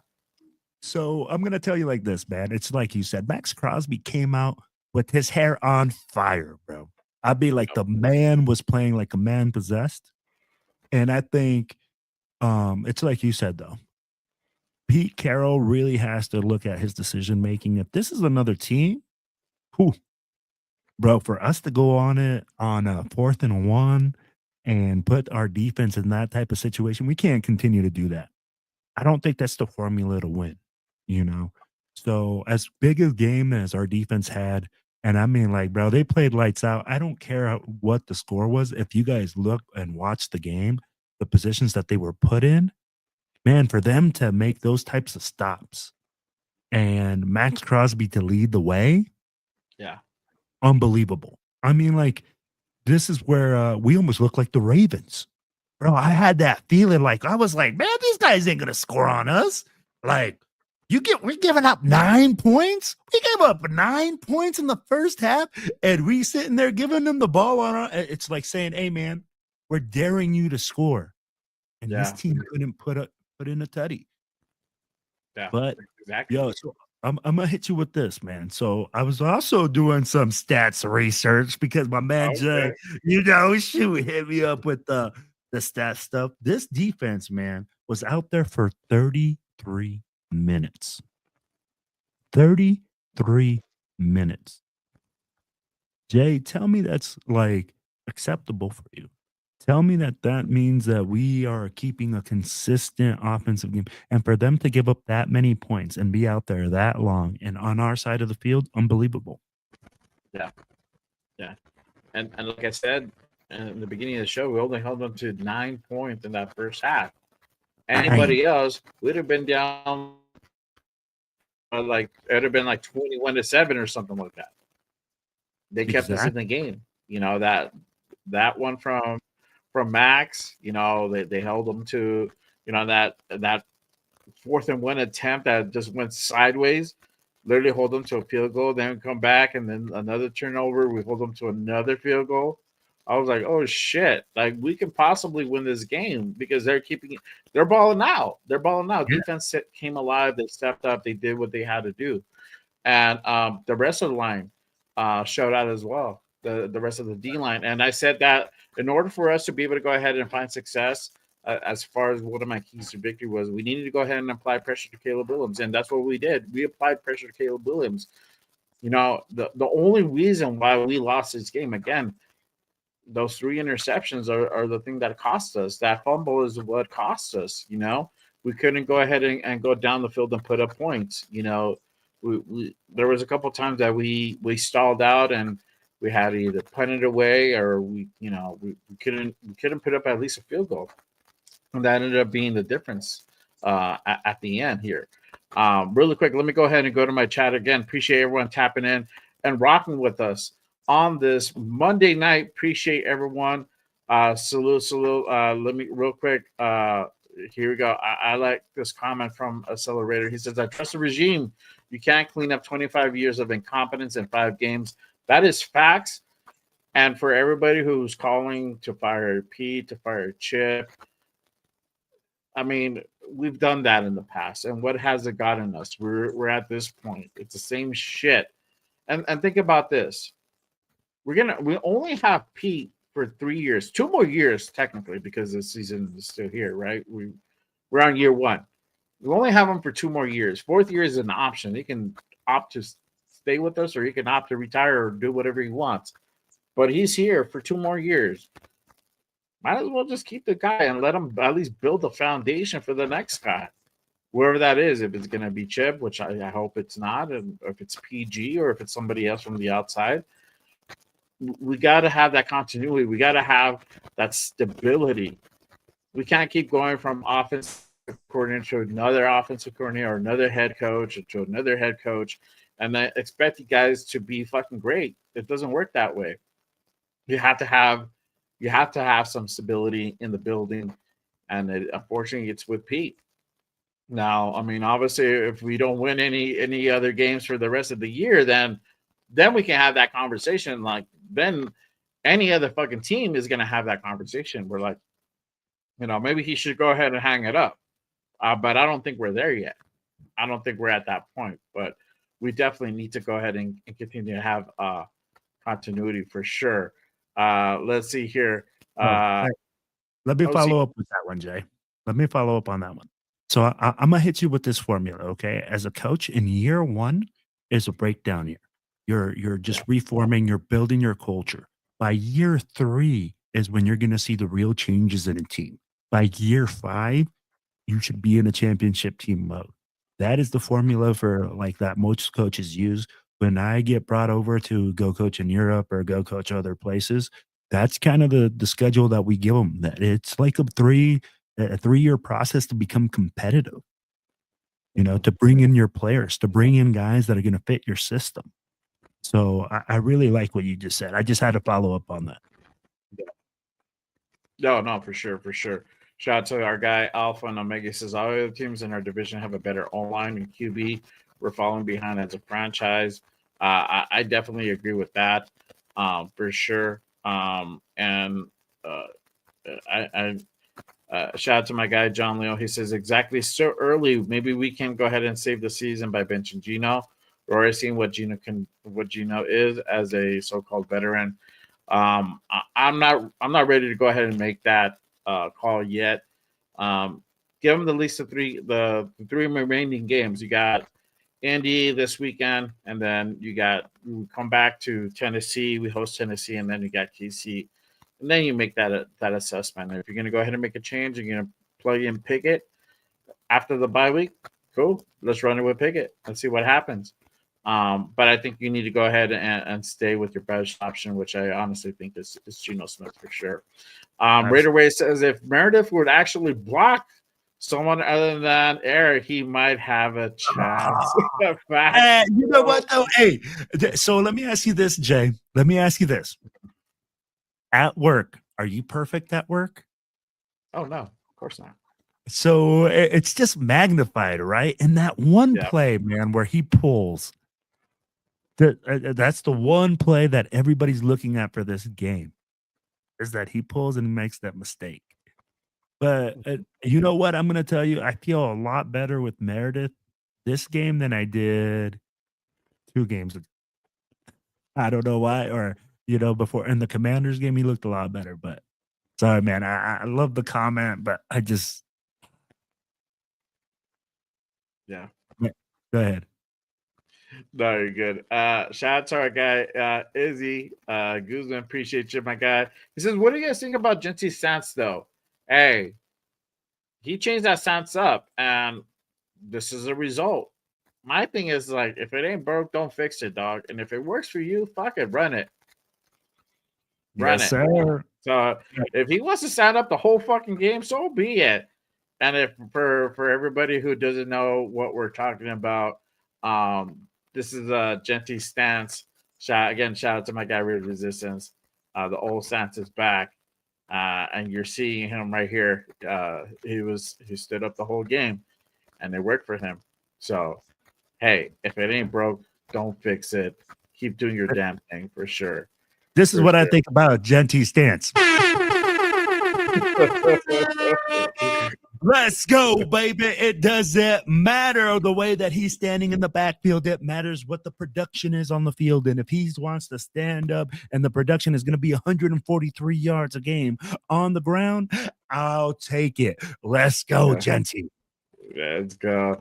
Shout out to my guy D-Man's in the building. He says, hello, I'm a Bears fan. We should have lost, to be honest, if it wasn't for that blocked field goal. Yeah, bro. It really was. But it was also us on us too, bro. The whole interceptions with Geno also was a tribute to that. But we're gonna get into that block field goal in just a bit for sure. Shout out to my guy Yaya in the building. Salute, my guy. Appreciate you pulling up. Let's see. Let me go through a few more, and then we'll kind of get back to the show here. Greg says, shout out to my guy Greg Lear in the building. Says, I'm not worried about tanking the season. Geno Smith can throw picking for top 10 pick. We might still get intercept for a franchise QB. Hey, at the rate that Geno's playing, we don't need a tank. I think it's all going to come to fruition all by itself for sure. Geomex says, I'd rather have Crosby save his best for last. We could have used Mad Max the last few drives. Yep. But it has to be a balance. He has to start early, and he has to kind of preserve his motor like in between, and then have saved save his best for last. But we needed that game from him, and he needs to continue doing the same thing for sure. My guy Alpha, and I like his comment here. Special teams to get it together. We're looking horrible the last few weeks. Facts, my guy. Facts for sure. Let's see here. Shout out to my guy Troy in the building. Appreciate you tapping in, my guy. Salute. The Predator in the building. Salute, my guy. Salute. Hey, what up, baby? Salute. Got the sticker going, my boy. You already know what time it is. Let's see. House, baby. Yeah, there you go. Rated Chavez in the building. Salute, my guy. What up, Steven? Appreciate you tapping in. Yes, sir. Israel says, "Did you guys see how the O-line stops hustle? I tell my players, you don't need to stop until you hear that whistle." Exactly. Yes, sir. Facts for sure, my guy. JPJ leading the way, baby. Yeah. Let me go ahead and let's get to the big elephant in the room. And Omega Alpha and Omega pulling it out. Special team fills us at the end, bro. It's facts, bro. That block field goal is the thing that fucked us. It's part of the facts. It's part of the facts, Jay. It's part of the facts. You said it earlier in the game. It wasn't the only play that lost us the game. We threw 3 interceptions. We had our defense on our side of the field for 5 possessions. Okay. Mm-hmm. Now, yes, did we have a chance to win the game? Absolutely. Did that contribute to us losing? Yes, but was it the main factor? Jay, was it really the main factor? Let's be honest. I think it was a definitely big contributor at the end because they got us to the point where we had a chance to go ahead and win it. Now there's some other factors to this, and we're gonna go ahead and talk about it in just a bit. My guy Troy says Uncle Geno needs glasses or eyesight is something wrong. Facts, bro. I think he needs to fucking put in those contacts or wear those. Here's what Geno needs to do, like I do right now. He needs to wear those Horace Grant glasses, bro. Like my boy back in the day in the Bulls, bro, and the Lakers. He needs to fucking wrap that shit around his I got you, bro. I got you, bro.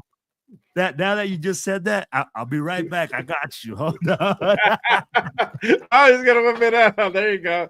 There you go. Shout out to my guy Predator in the building. My boy is with Raiders. I already know what time it is. You already know what time it is for sure. Shout out to my guy Pred in the building. Let's see here. Let me go ahead and get some more comments. Yeah, the 2 interceptions were on the same play. For sure. Oh, okay. Hey. Fucking Mossy. Hey, this is Geno right here, baby. I'm like, right now, Geno needs some glasses. Geno needs something. I don't know what it is. He needs color correction in his eyes. Yeah, for sure. He does. He needs to. He needs to get that LASIK, dog. So let me he needs to get that LASIK. No doubt. Hey, so Jay, let me ask you this though. Okay, so let's talk a little bit about the game, right? You were watching it. Tell me that when he threw those interceptions, how did he not see that guy? I mean, like he was sitting in the same spot. It looks like he's looking right at him. Yeah. I'd be like, is this just a situation of Geno believing his arm is better than we really think he really thinks it is? Or is this a situation where, again, I mean, like he didn't see him? I don't know. I don't think he saw him. Sometimes he for whatever reason, he was so intent on hitting Myers. Like that basically like 2 out of those 3 interceptions were to Myers, and he for whatever reason he wants to hit. There was a play because they ran it back. I saw that Trey was open up in the middle on the deep route on the deep post, and he didn't see him, bro.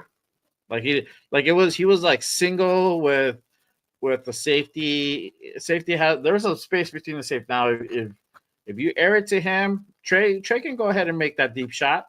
We've seen him do it, but for whatever reason, he wanted to go into Jacoby and hit that over the middle on that crossing route. Both of the times, I think there were crossing routes, and I don't know, man. It's just I don't know what the thought process. That's why I say like I don't think he's doing his reads. He's not going through his reads enough. I think he's just a quick scan. Okay, this is the first guy open. Cool. Let me hit this dude. And it's because he just doesn't trust the line, bro. So I think it's just PTSD, not going through his reads, and just terrible decision making. He could be better. Like I said, when he's on, he's on. When he's not, this is a byproduct of that. And we have to suffer for it, unfortunately.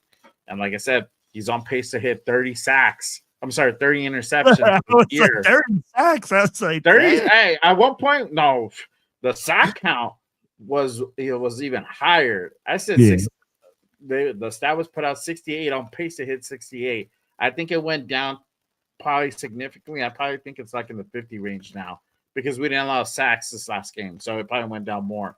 But it was 68, bro. 68 sacks, like we're on pace to go ahead and hit, bro, which is fucking insane.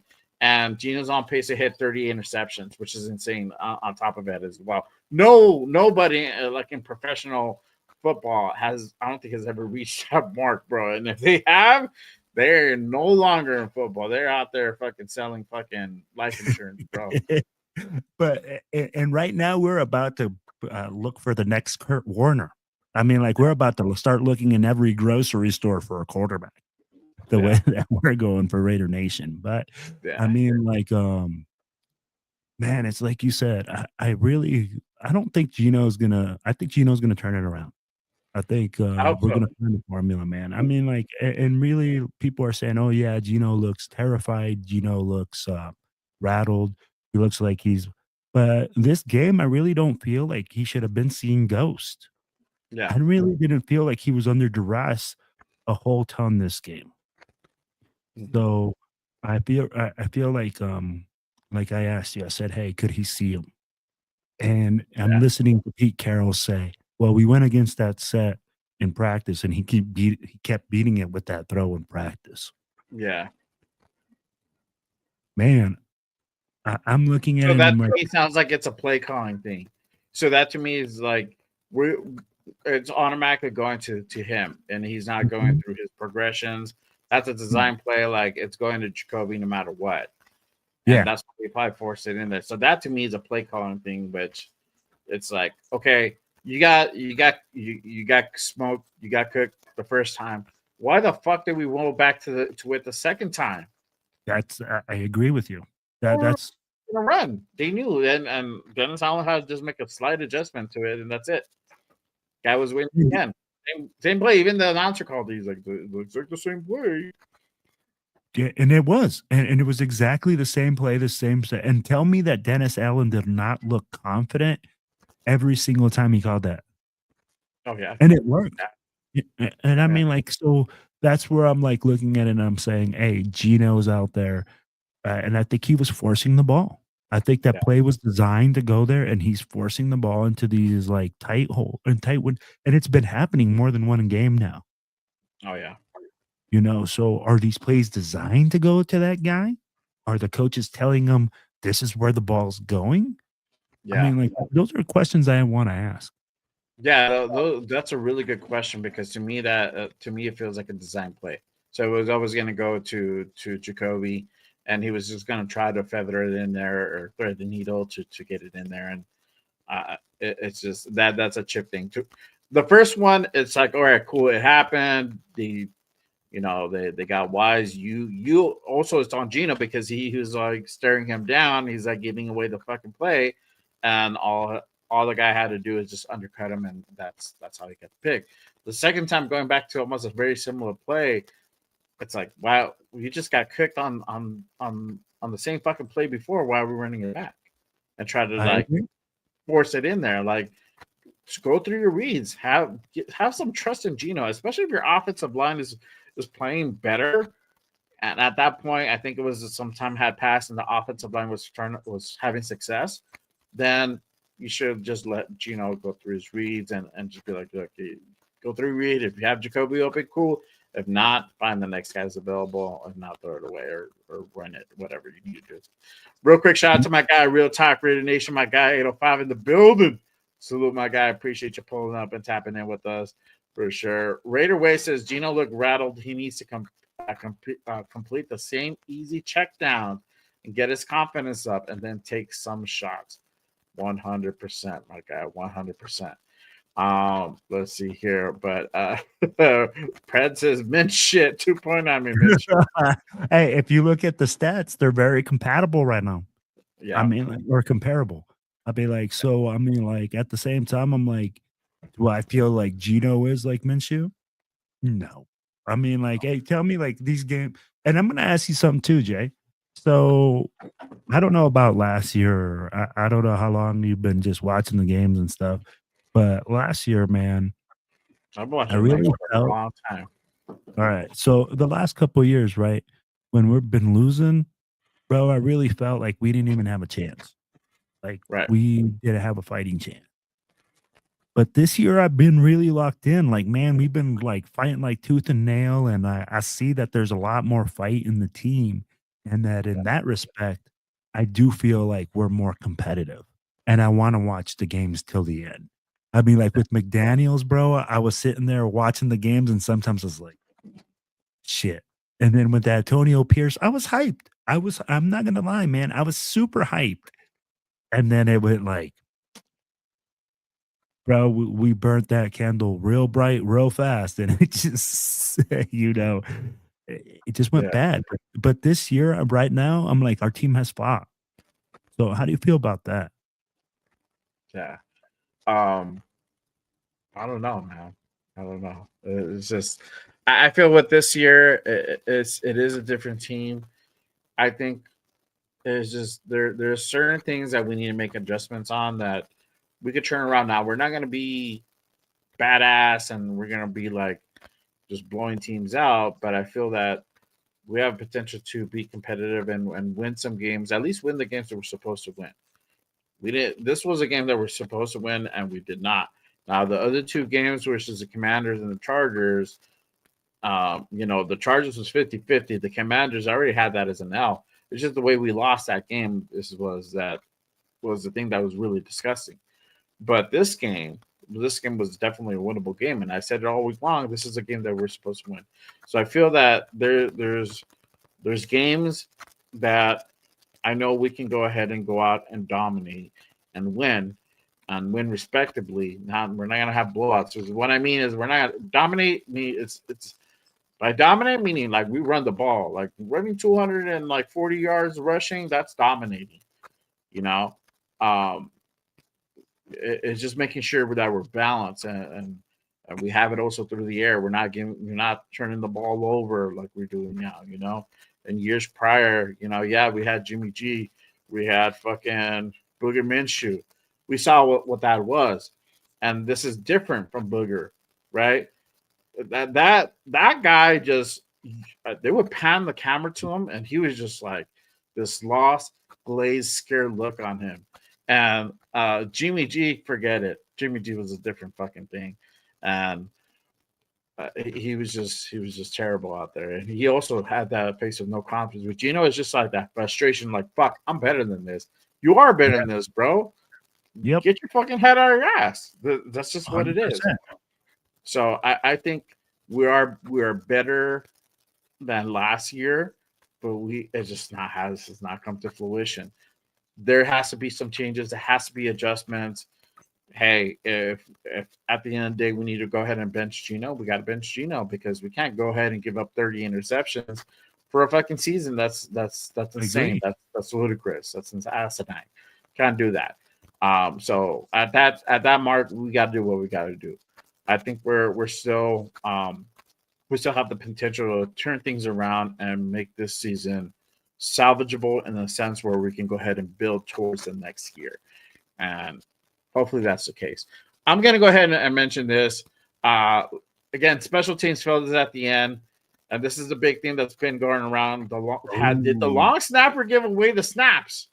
Yes. I don't know if y'all saw it out there, but there's a thing going around that supposedly that the long snapper, Bobby, I forgot what his name is, Bogmeyer, something like that, was giving away some of the snaps. And,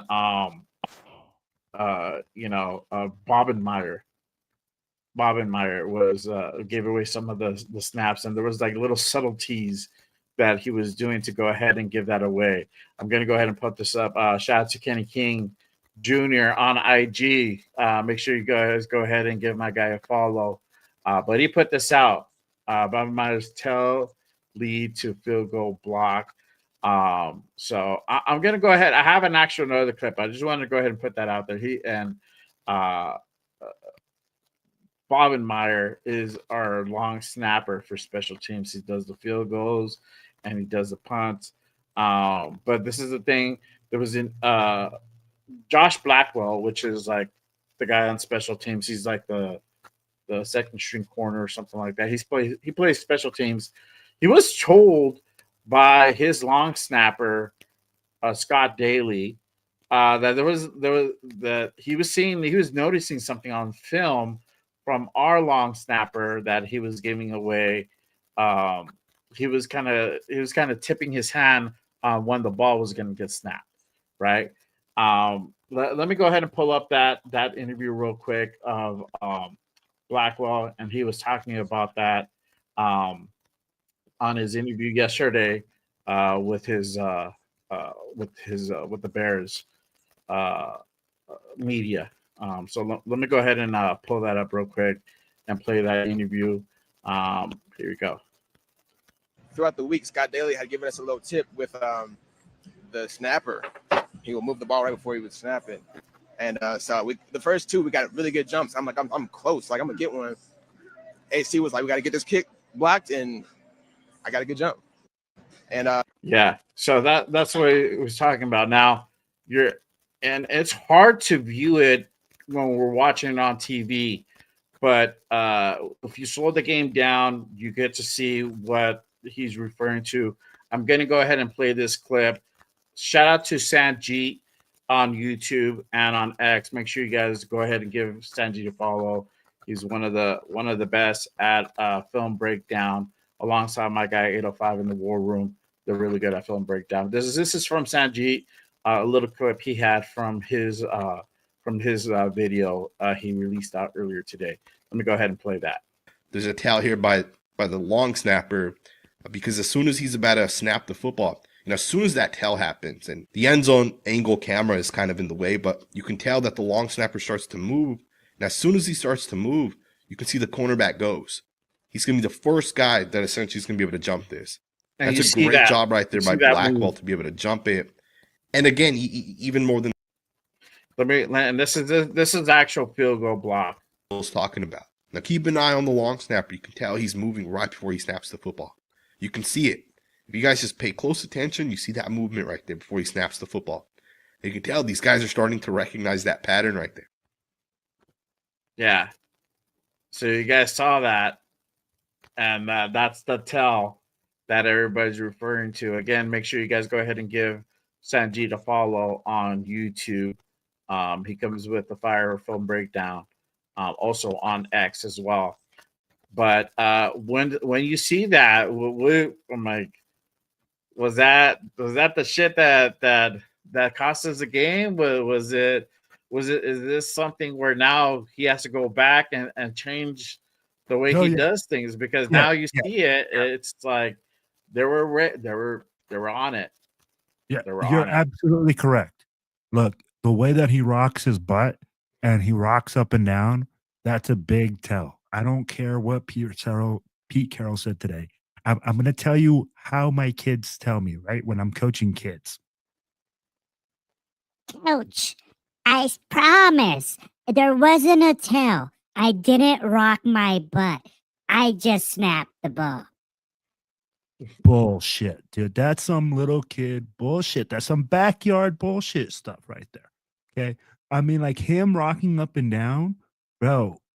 Obviously, hands down, clap it up for the freaking Bears coaches, because they had something and they said it in or whoever said that information and gave it out, bro. That gave them the big jump, and you're absolutely correct.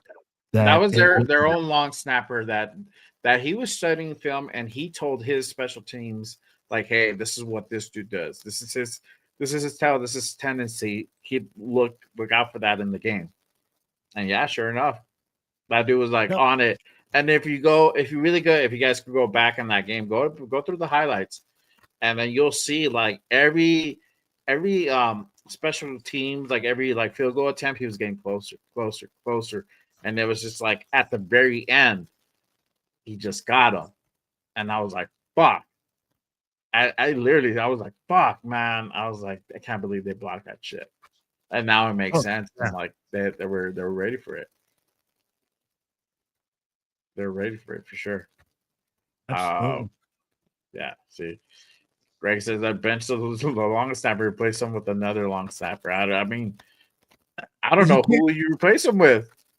And that's something that's like, bro, that people don't realize how much talent it actually takes to be a long snapper in the NFL.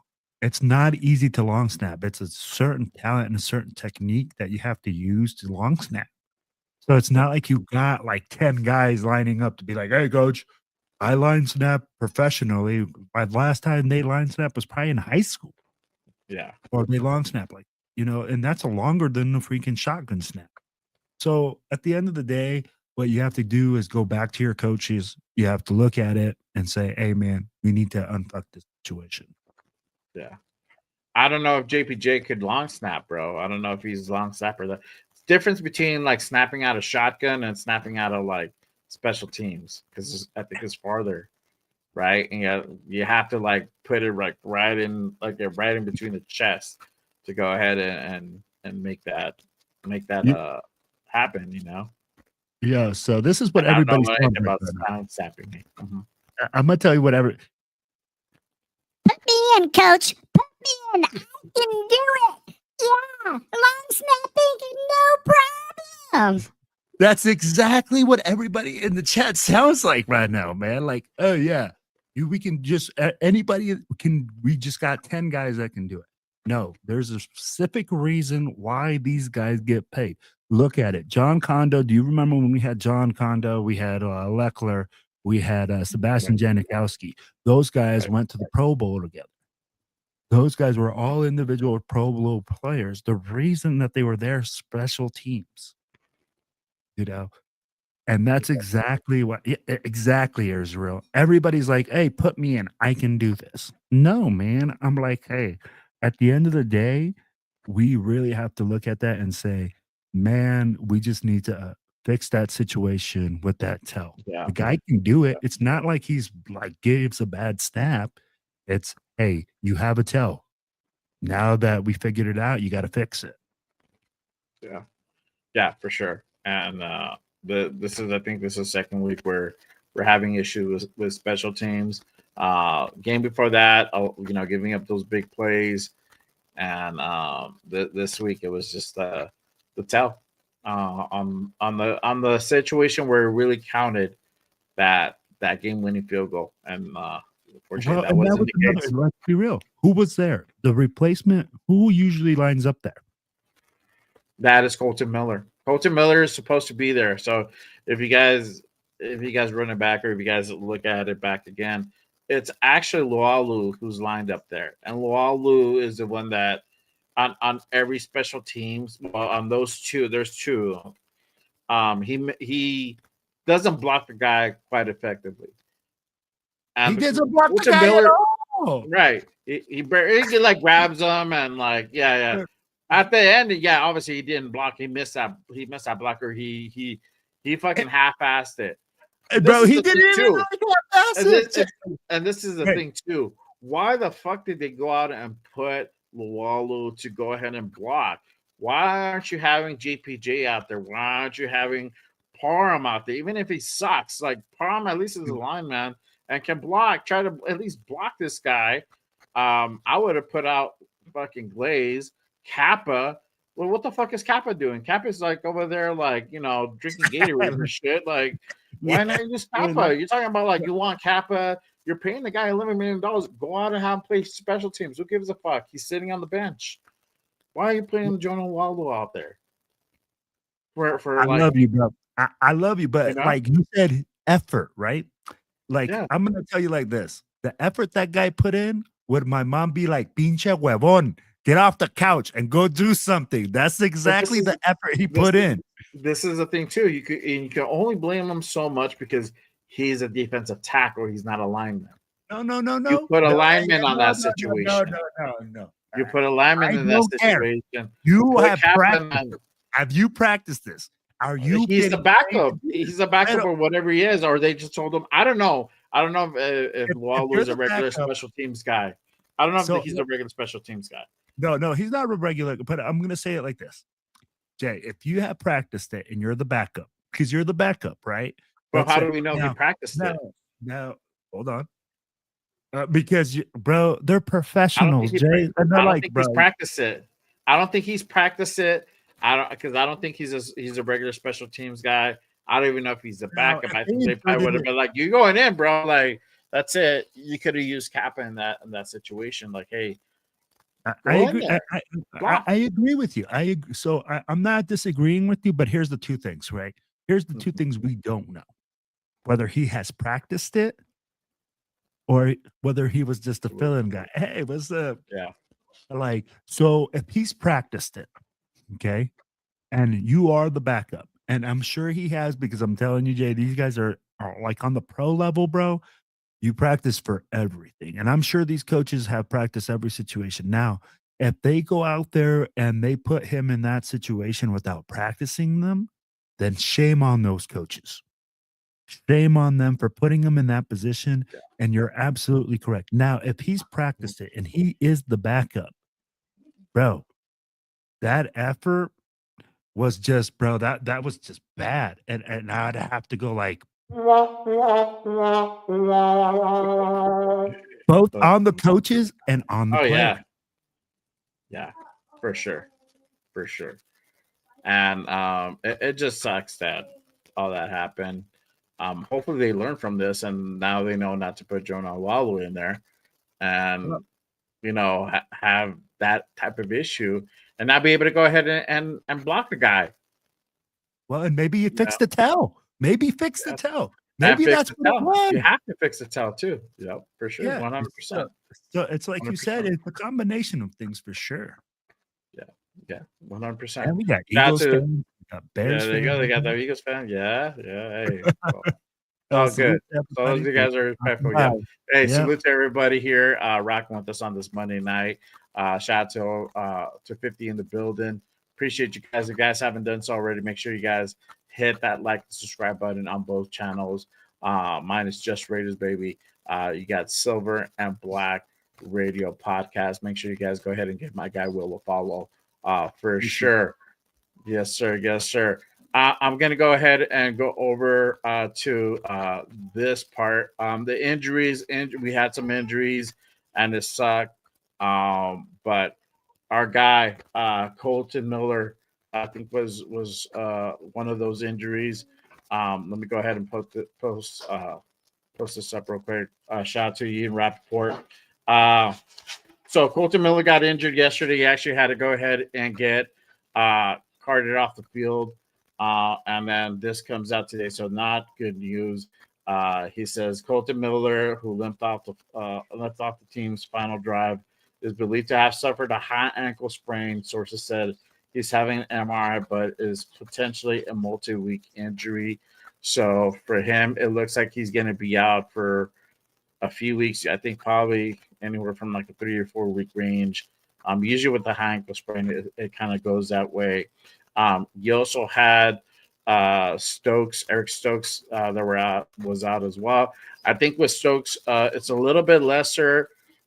He did want to go back into the game, but as a precaution, they kept him out. So, it's still those two guys are big hits. Obviously, Colton Miller is one of our best linemen, and it sucks to be out, and that's what we're talking about. Whether we're going to run with Forsyth or should we put in the rookie Charles Grant? Now with Stokes being out, that's our CB1. You got Porter in there now, the rookie, which he's played mid so far. He had a mid preseason. He's gotten cooked here and there. So hopefully this rookie can go ahead and hold his own because now he's going up against the Colts this Sunday, and it doesn't get any easier than that as well. But speaking of the Colts, let's go ahead and go into the week 5 preview of the Colts and talk about a little bit about this Sunday coming up. Obviously, we're back on the road. We're going up against the Colts. Colts, man, they're doing the damn thing. They're man, I don't know. I don't see this as a really good potential game. But let me ask you, what are your thoughts going into this next week versus the Colts? These guys are rocking, man. These guys are 3-1, top of the AFC South. So, what do you think we're going to be able to go ahead and do against this Colts team? What? Why? First of all, man, the reason I say that is why right now? My gosh, Colton Miller going down is huge.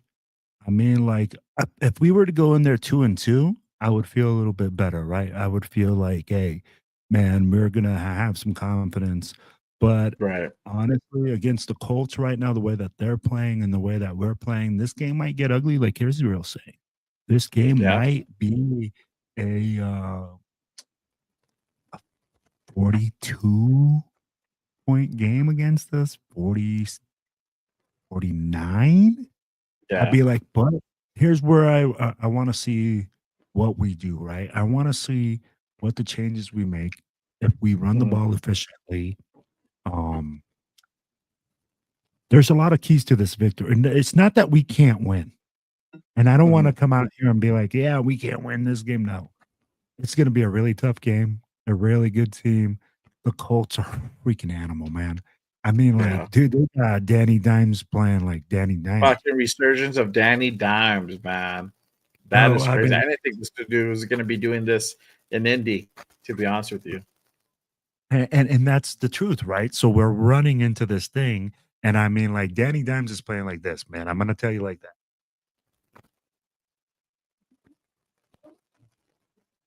I'm a motherfucking beast. That's exactly the way that Danny Dimes is Yeah. playing. I'd be like, he is just coming in there, and now he is playing like he can. And this offensive, this coach man is a developer. He can develop quarterbacks, and that's what scares me, right? Yeah. They're gonna know where to take advantage of us. Are we gonna be able to get enough pressure? Are we gonna be able to keep our defense off the field? There's a lot of questions, and Well, the Colts have a lot of answers, and they don't have a lot of questions.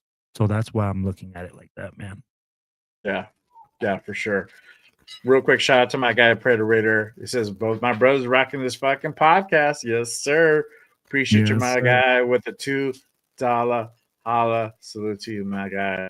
For sure. My guy Jay Uso fan 181 Raider Nation. He says I like the Raiders and the Vikings and the Dolphins. They're my three teams. Hey, appreciate you pulling up, my guy. Salute to you. Make sure you guys haven't done so. Hit that subscribe button for sure on both channels. Obviously I'm surprised about Danny Dimes having the seasons he's having, but I think it still goes back to the same formula. We need to go ahead and apply pressure. With this front four, we look better, but also we need to go ahead and keep up with that blitz package. Keep bringing that heat. Max can't do it alone, so the Tyree. I need to see something from Kuntz. I still haven't seen anything that has been impressive yet. So Malcolm Kuntz needs to go ahead and come alive. I think without saying, Geno needs to kind of get his shit together. He does. He needs to go ahead and have that bounce back game, and whatever that looks like, but no interceptions. No interceptions. That's the type of game he needs to have, and he just needs to go into his reads better. The line is stepping up. The line is starting to slowly turn around and become better. And I don't expect it to be the best line out there. I just needed to be consistent. So bringing back that same game that we just had on Sunday. If we could replicate that come this Colts game, I think we have a decent chance to look better out there. I don't think we're going to win it. I hope we do. I hope I'm wrong, and I hope we do win it. But all intents and purposes, I'm taking the L on this one. But if we have a better game, I'm happy with that, and just have a better product out there, better performance out there. And we got to continue running the ball. We got to continue doing the same thing with Genty, not just running a diddle up the middle and hoping for the best. And we need to go ahead and go outside the tackles. We started to see how that looks like. We're starting to see success going outside the tackles. So doing a little swing pass. That's what we need to continue to do. Mix it up, not just be so predictable. And that's been our problem the last 3 weeks. Is we've been so predictable.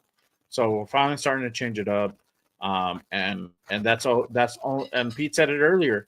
That's going to open up our play action and our passing game. So we need to continue doing that. We need to utilize more Brock Bowers. I know Brock Bowers is hurt. He's still not 100%. He is getting better, but not 100%. So we need Brock Bowers. We need to feed Brock Bowers, and we need to go out there and see more of Besh. And Pete said we're gonna finally see more of Besh. All right, cool. I want to see that. Come Sunday, I hope to see 18 out there more often, and not just out there to block. I want to see some targets to hit and see what the kid can do. Because we know what Thornton is. They're trying to make Thornton into this guy that really he's not. He's not a route runner. His route tree is not there. It's going to take some time for him to develop that route tree. It's not going to happen in this season. I don't think we even see it maybe even next season. It's going to take some time to develop. And then we can see Thornton. And then sometimes it just doesn't even happen. It's just these guys are just like, they're just go guys. Their strength is going down the field. Great. Let's utilize him in those instances, Let him go ahead. That's how he creates a separation. He can't create separation through his route running. It just doesn't happen that way. So I want to see Besh out there. I want to see, obviously, still trying to go ahead and feed Jacoby. Jacoby's still our guy. Trey get involved. It looks like Trey is going to be that guy this year. And he's really going to go ahead and step up and make a name for himself this year. And, he had those 3 touchdowns the previous game. We just need to go ahead and continue replicating that and feed Ashton Genty and having Mozart there as the complimentary back to go ahead and switch things up. If we do all that and have that balanced offense, we potentially have a shot of potentially winning this game if our defense continues to play as good as they've been playing. There's still some holes in this defense, and we see it. But for the most part, if we're able to go ahead and apply pressure, we're able to go ahead and do some damage and hold teams, especially in that first half, to be able to go ahead and take the lead. So we'll see what happens. But honestly, for this game, I don't really see it as a dub. I'm going to just keep it a bean. I see us taking the L on this one. But I just hope it's a close game. It's a competitive game, and it's not another Commander game. For sure. But what do you have as far as like a score prediction for like this Sunday's game coming up? What do you think is going to be? And then everybody in the chat, salute to everybody. We have about almost 50 people in the building that's rocking with us on this Monday night. Put your score prediction down. What do you think? We're going to get the dub? We're going to get the L? What do you think the score is going to be? Go ahead and sound off your score predictions. A real quick shout out to my guy Jack Ken in the building. Salute my guy. One of the mods here at Just Raiders. But what do you think is gonna? What do you have for score prediction, Will? Man, that score prediction. Mm-hmm. Score prediction's all gonna depend on how we do. Honestly, I mean, like we said, this could be a high scoring game where they score 48 on us.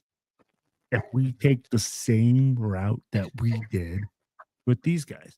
Now, do I think that Pete Carroll is going to be like, let's go for it on a 3rd or 4th and 1 on our own 40-yard line against this team? No. So what I think it's going to be about I think it's going to be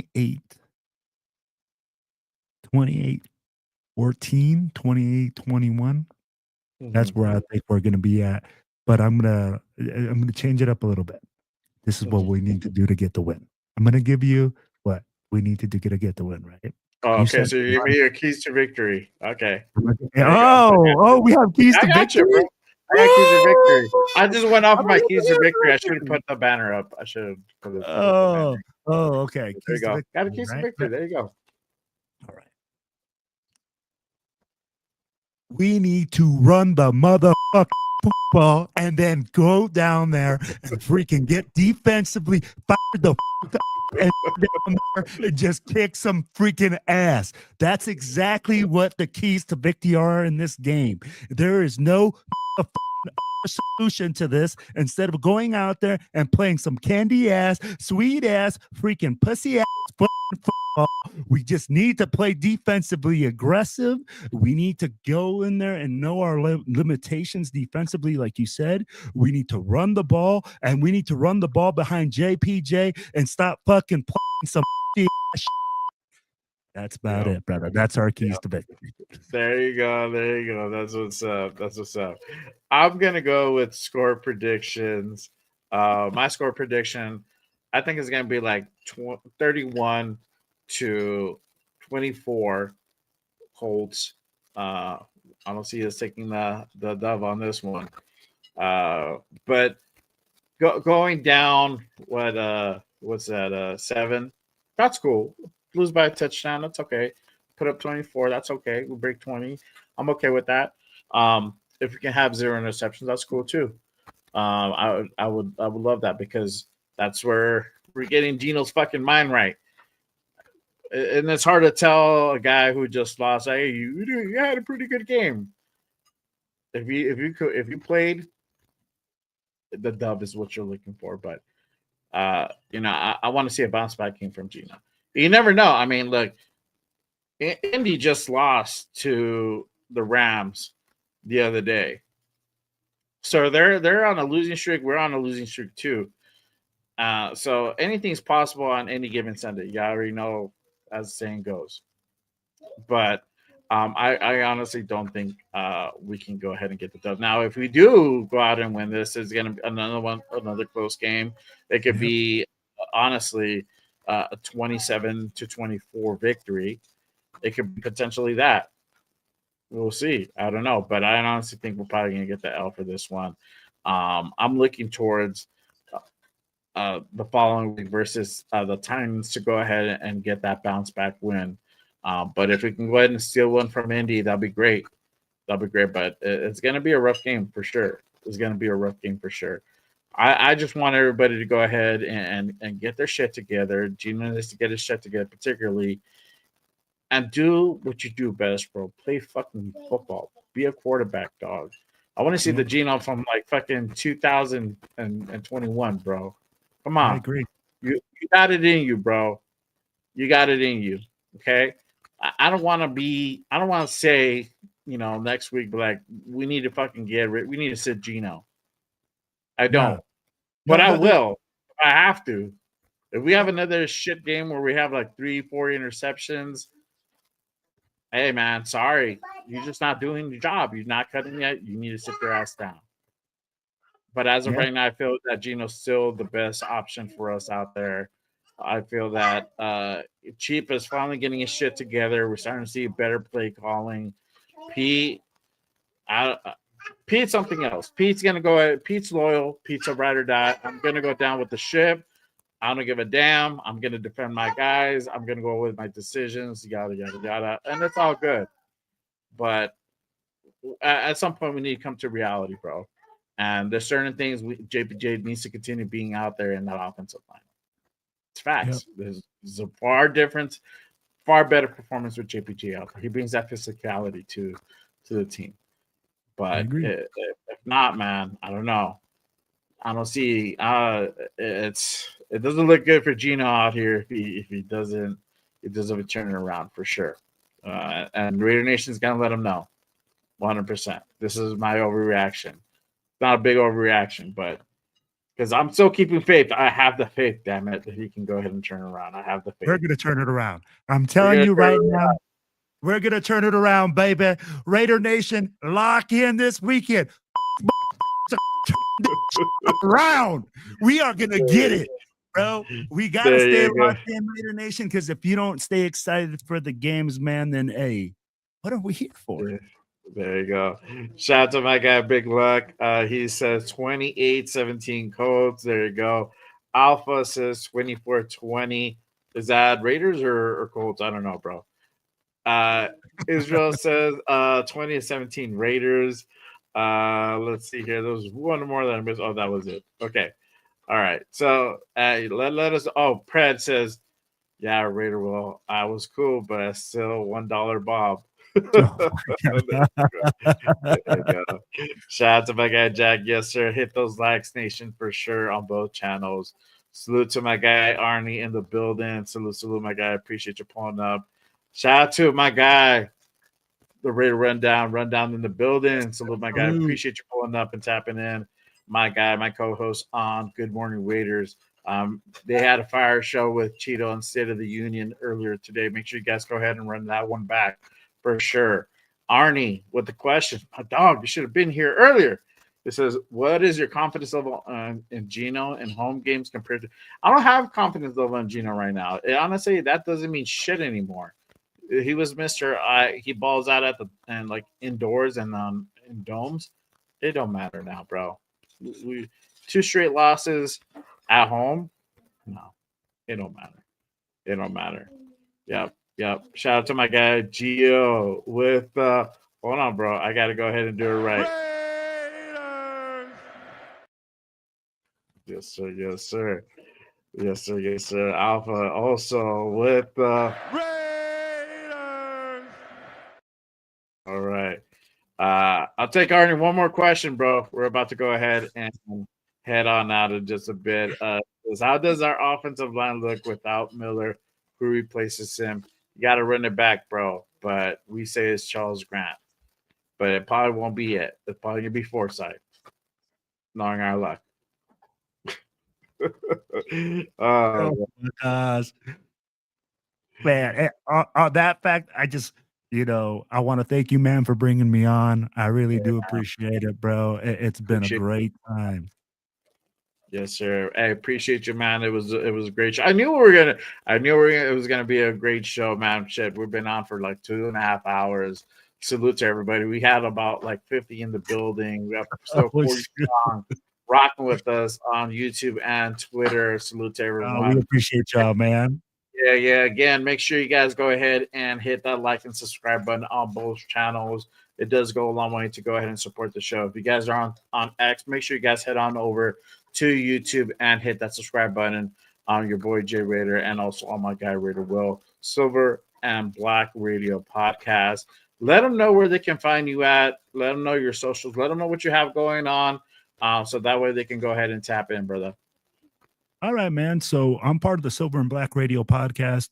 We do a podcast with our group there on Wednesdays. Then we got also part of the Most Notorious podcast with Cheeto. We got our boy 401 Raider Jeff, and then we got our boy James Malibu. And other than that, I just kind of been jumping around, new to the YouTube scene, just kind of giving access people to what the Black Hole offers, stuff like that. And honestly, you can find us on the Silver and Black Radio Podcast on X, Instagram, TikTok, pretty much any social media site. So guys, just like log in and let's interact, man. We just do it to have some fun, and it's always been great. But I'm going to tell you what, Jay, we need to run this back and we need to do this show one more time, baby. Yes, we do for sure, bro. It was so much fun, man. I already knew, bro. I already knew. That's why I was like, you gotta run it, bro. I just dropped your link for your channel in the chat. So make sure you guys go ahead and hit that link. Subscribe to my guy Will. Go ahead and give him a sub. Tap into the Most Notorious podcast. They have that going on tomorrow with Leo, Raider Jeff, and James from the military. I called him Mike. My bad, James. I meant James. Bad, James. I meant James, not Mike. Yeah, we're gonna have to get. Sorry, a lot going on, bro. The stream was not functioning in the beginning. But you know what, man? It was really fun. I really enjoyed it. I really enjoy that you do a lot of research, man. You got a lot of clips in here, guys. If you guys need to, make sure you guys run it back. I feel like he showed a lot of the stuff that we really did miss out. If you guys really do enjoy the small clips of football and you guys want to learn a little something, Jay Raider got some stuff for you, man, right here. I be like, we saw the butt thing. I mean, like, I thought it was an actual, like, I'd be like, just on the long snap. It's really just rocking right there, the tells. You saw. Shout out to Sanjeet. That was Sanjeet on that. Then make sure you guys go ahead and give him a follow on YouTube. Sanjeet with the fire content with film breakdown. Same thing with my guy 805, Real Attack Raider Nation. They do the War Room Sundays and Tuesdays. Absolutely. Make sure you guys go ahead and tap in, or Thursdays. I think they're on Thursday now. I forgot what day they're on. They're on Sundays for sure. I think on Tuesdays. But make sure you guys go ahead and give my guy Real Talk Radio Nation 805 a follow. Same thing for Chris and Severe. Those guys over at the War Room Fire Podcast for sure. But that is our time for today. Obviously, you already hear the fam in the background. Yes, sir. It's dinner time for me.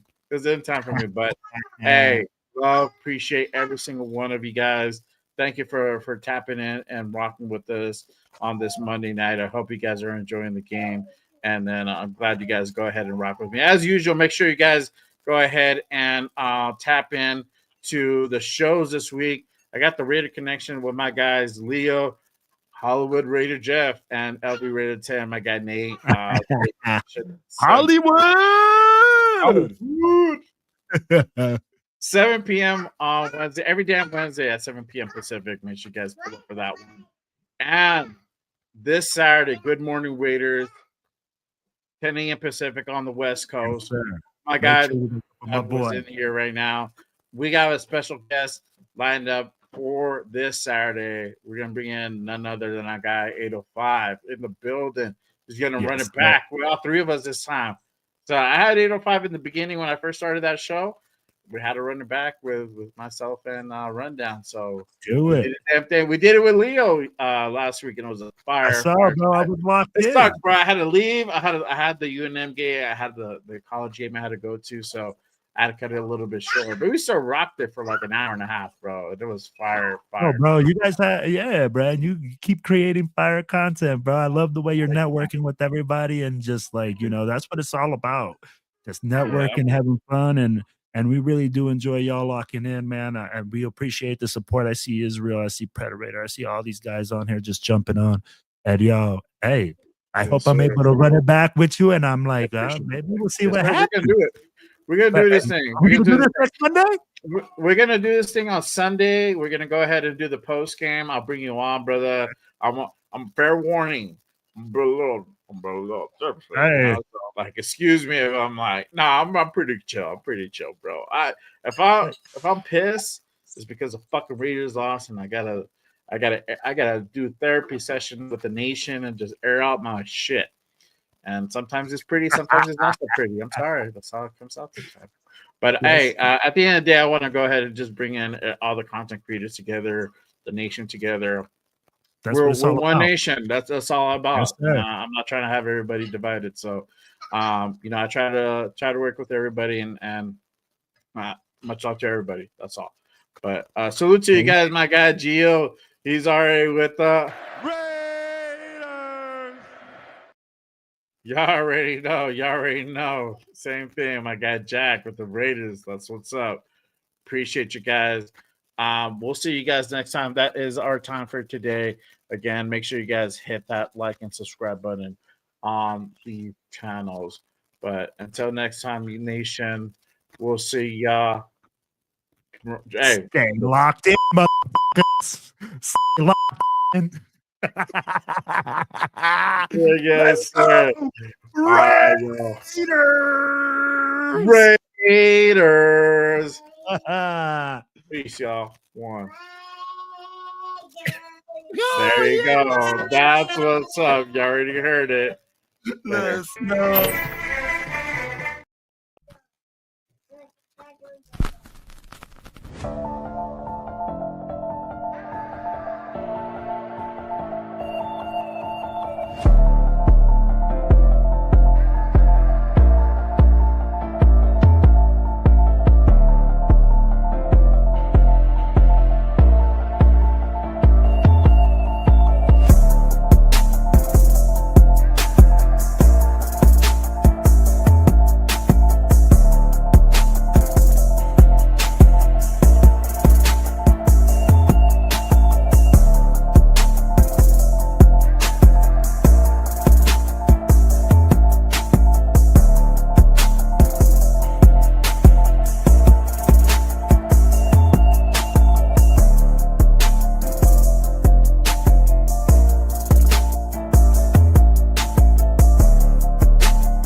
this year.